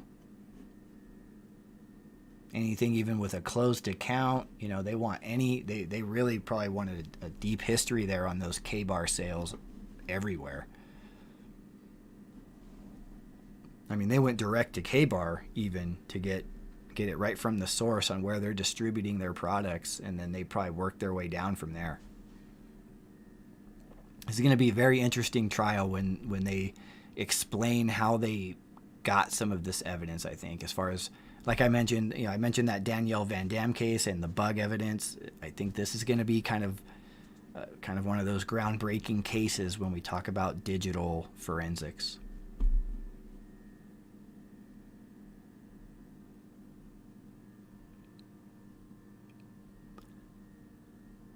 Yep, so we have them focusing in on the knife here. A lot of this information is they want a connection to that knife. I mean, that would be a smoking gun, right? If they could find a record of a sale of Bryan buying a K-bar, I think that would pretty much, I think he's pretty much going to be done personally, but based off of what they have. But that would be definitely a home run, right?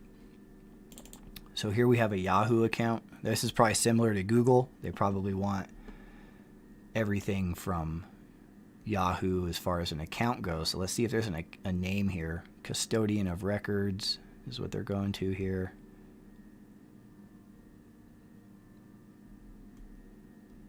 Again, the legal piece there. And they obtained a search warrant for Yahoo. And they got emailed back by Yahoo. And it says,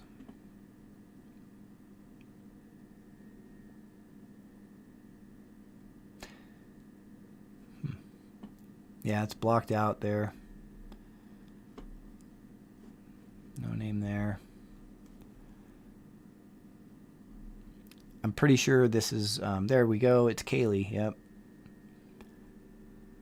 So a Yahoo account connected to Kaylee. I mentioned at the beginning, right, there was a lot of Kaylee's name coming up here. She may have just had more online and social media presence, more accounts and things like that, and so that could, that could be it. But her name comes up either by herself or with the others very often. Maddie did too. Maddie came up a couple times as well, but Xana not much, right? Xana only came up, with the others essentially, and Ethan. So Ethan not much at all here. This one's really interesting, this Yik Yak. We did the Washington State University. We did the Verizon because those are the cell towers. And let's just double check this Verizon, make sure it's not another phone record, and then we'll wrap up with that Yik Yak one because that one's really interesting. That's an obscure one.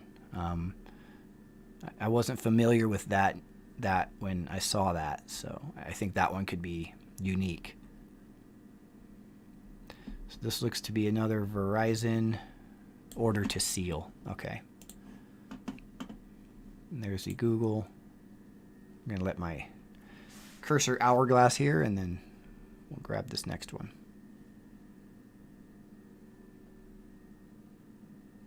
Yeah, I hear you, Heather. There has been some crazy things that have happened with cases. Now, somebody could be guilty of a crime and not be convicted, right? They could get off, on a case, regardless. And so we could think he's guilty and you could think he's innocent. The trial is the trial in itself.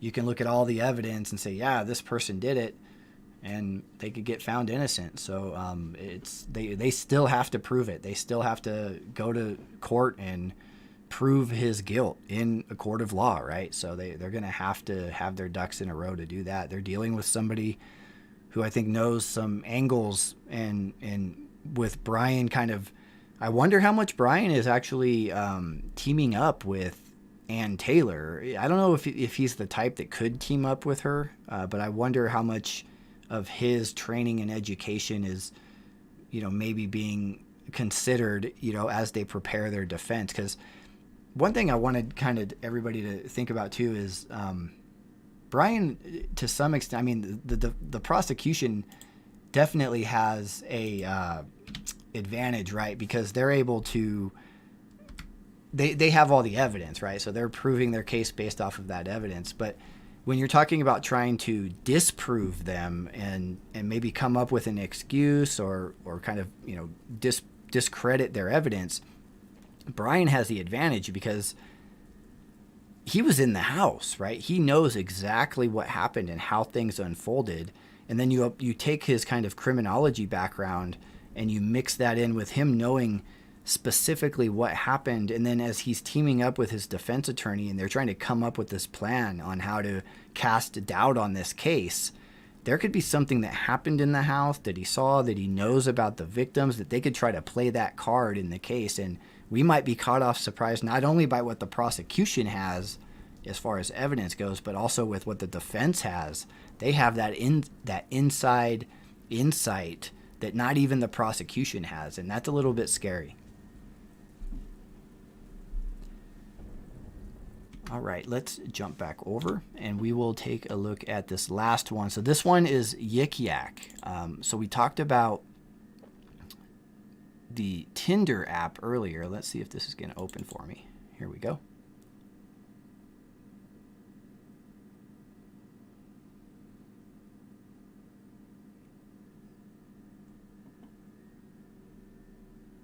All right, so Yik Yak, when I saw this, I'm like, what the heck is Yik Yak?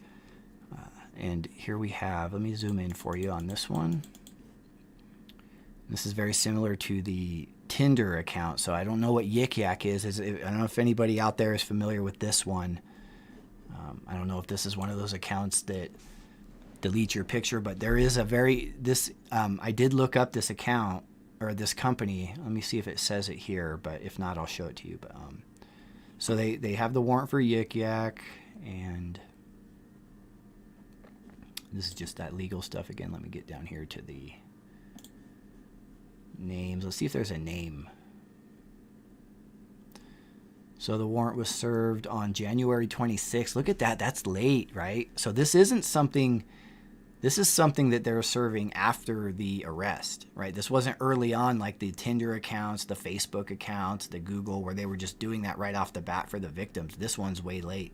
So this one's really interesting to me. So they obtained a search warrant for Yik Yak. And look, it appears that via Yik Yak law enforcement portal. So maybe they have some sort of portal that law enforcement can access. But let's check this out. No name listed here. And it appears to be that device number again.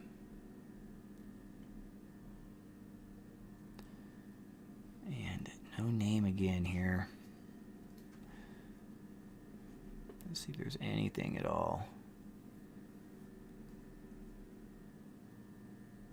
But I will show you what Yik Yak is, and you'll see what I mean. It's an interesting app. Okay, here we go. So it says related to them on the Yik Yak account of Bryan Kohberger. So look, it's, yeah, so Nail, they were defunct, but they came back, Nail, there. So it's kind of a controversial account, or a controversial app. So it was basically, I don't know the whole history here. We'll look at this more, but the reason it's controversial is because I think it connects you within a certain radius of people around you. So, if you're close to somebody, I don't know how it works exactly, but it has something to do with that. So we'll pull that up here in just a second. So this was Brian's Yik Yak account. I wonder what that profile picture looked like, everybody. What did Brian's Yik Yak profile pic look like? I think it was the finger, the number one finger. Or was it the side eye? Let me know what you think. Put a 1 if you think it was if you would use the 1-up finger, or put a 2 if you think Brian's profile pic would be the side eye. I think he'd use the number 1. I think that's what he thinks of himself.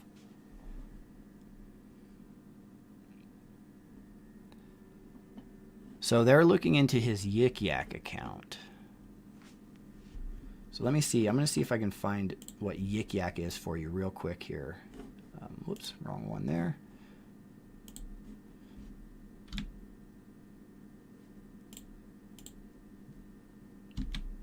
All right, let's see.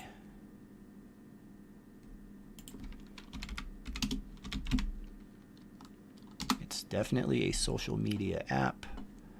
So it just came back in 2021, August of 2021. Let me get this pulled up for you here.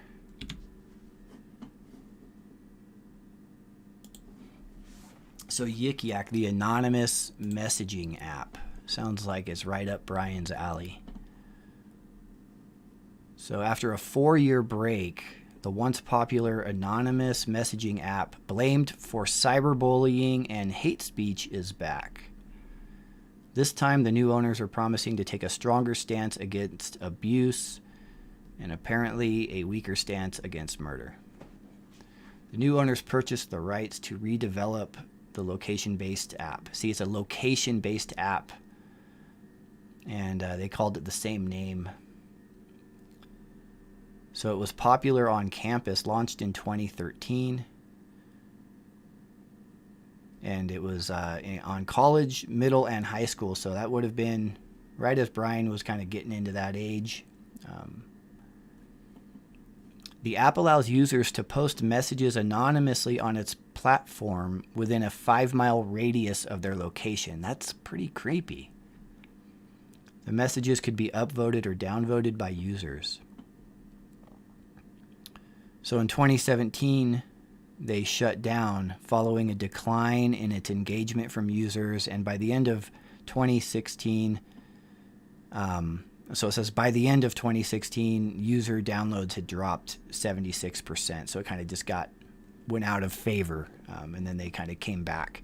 So it sounds like they're trying to take a stance against the things that were issues before, and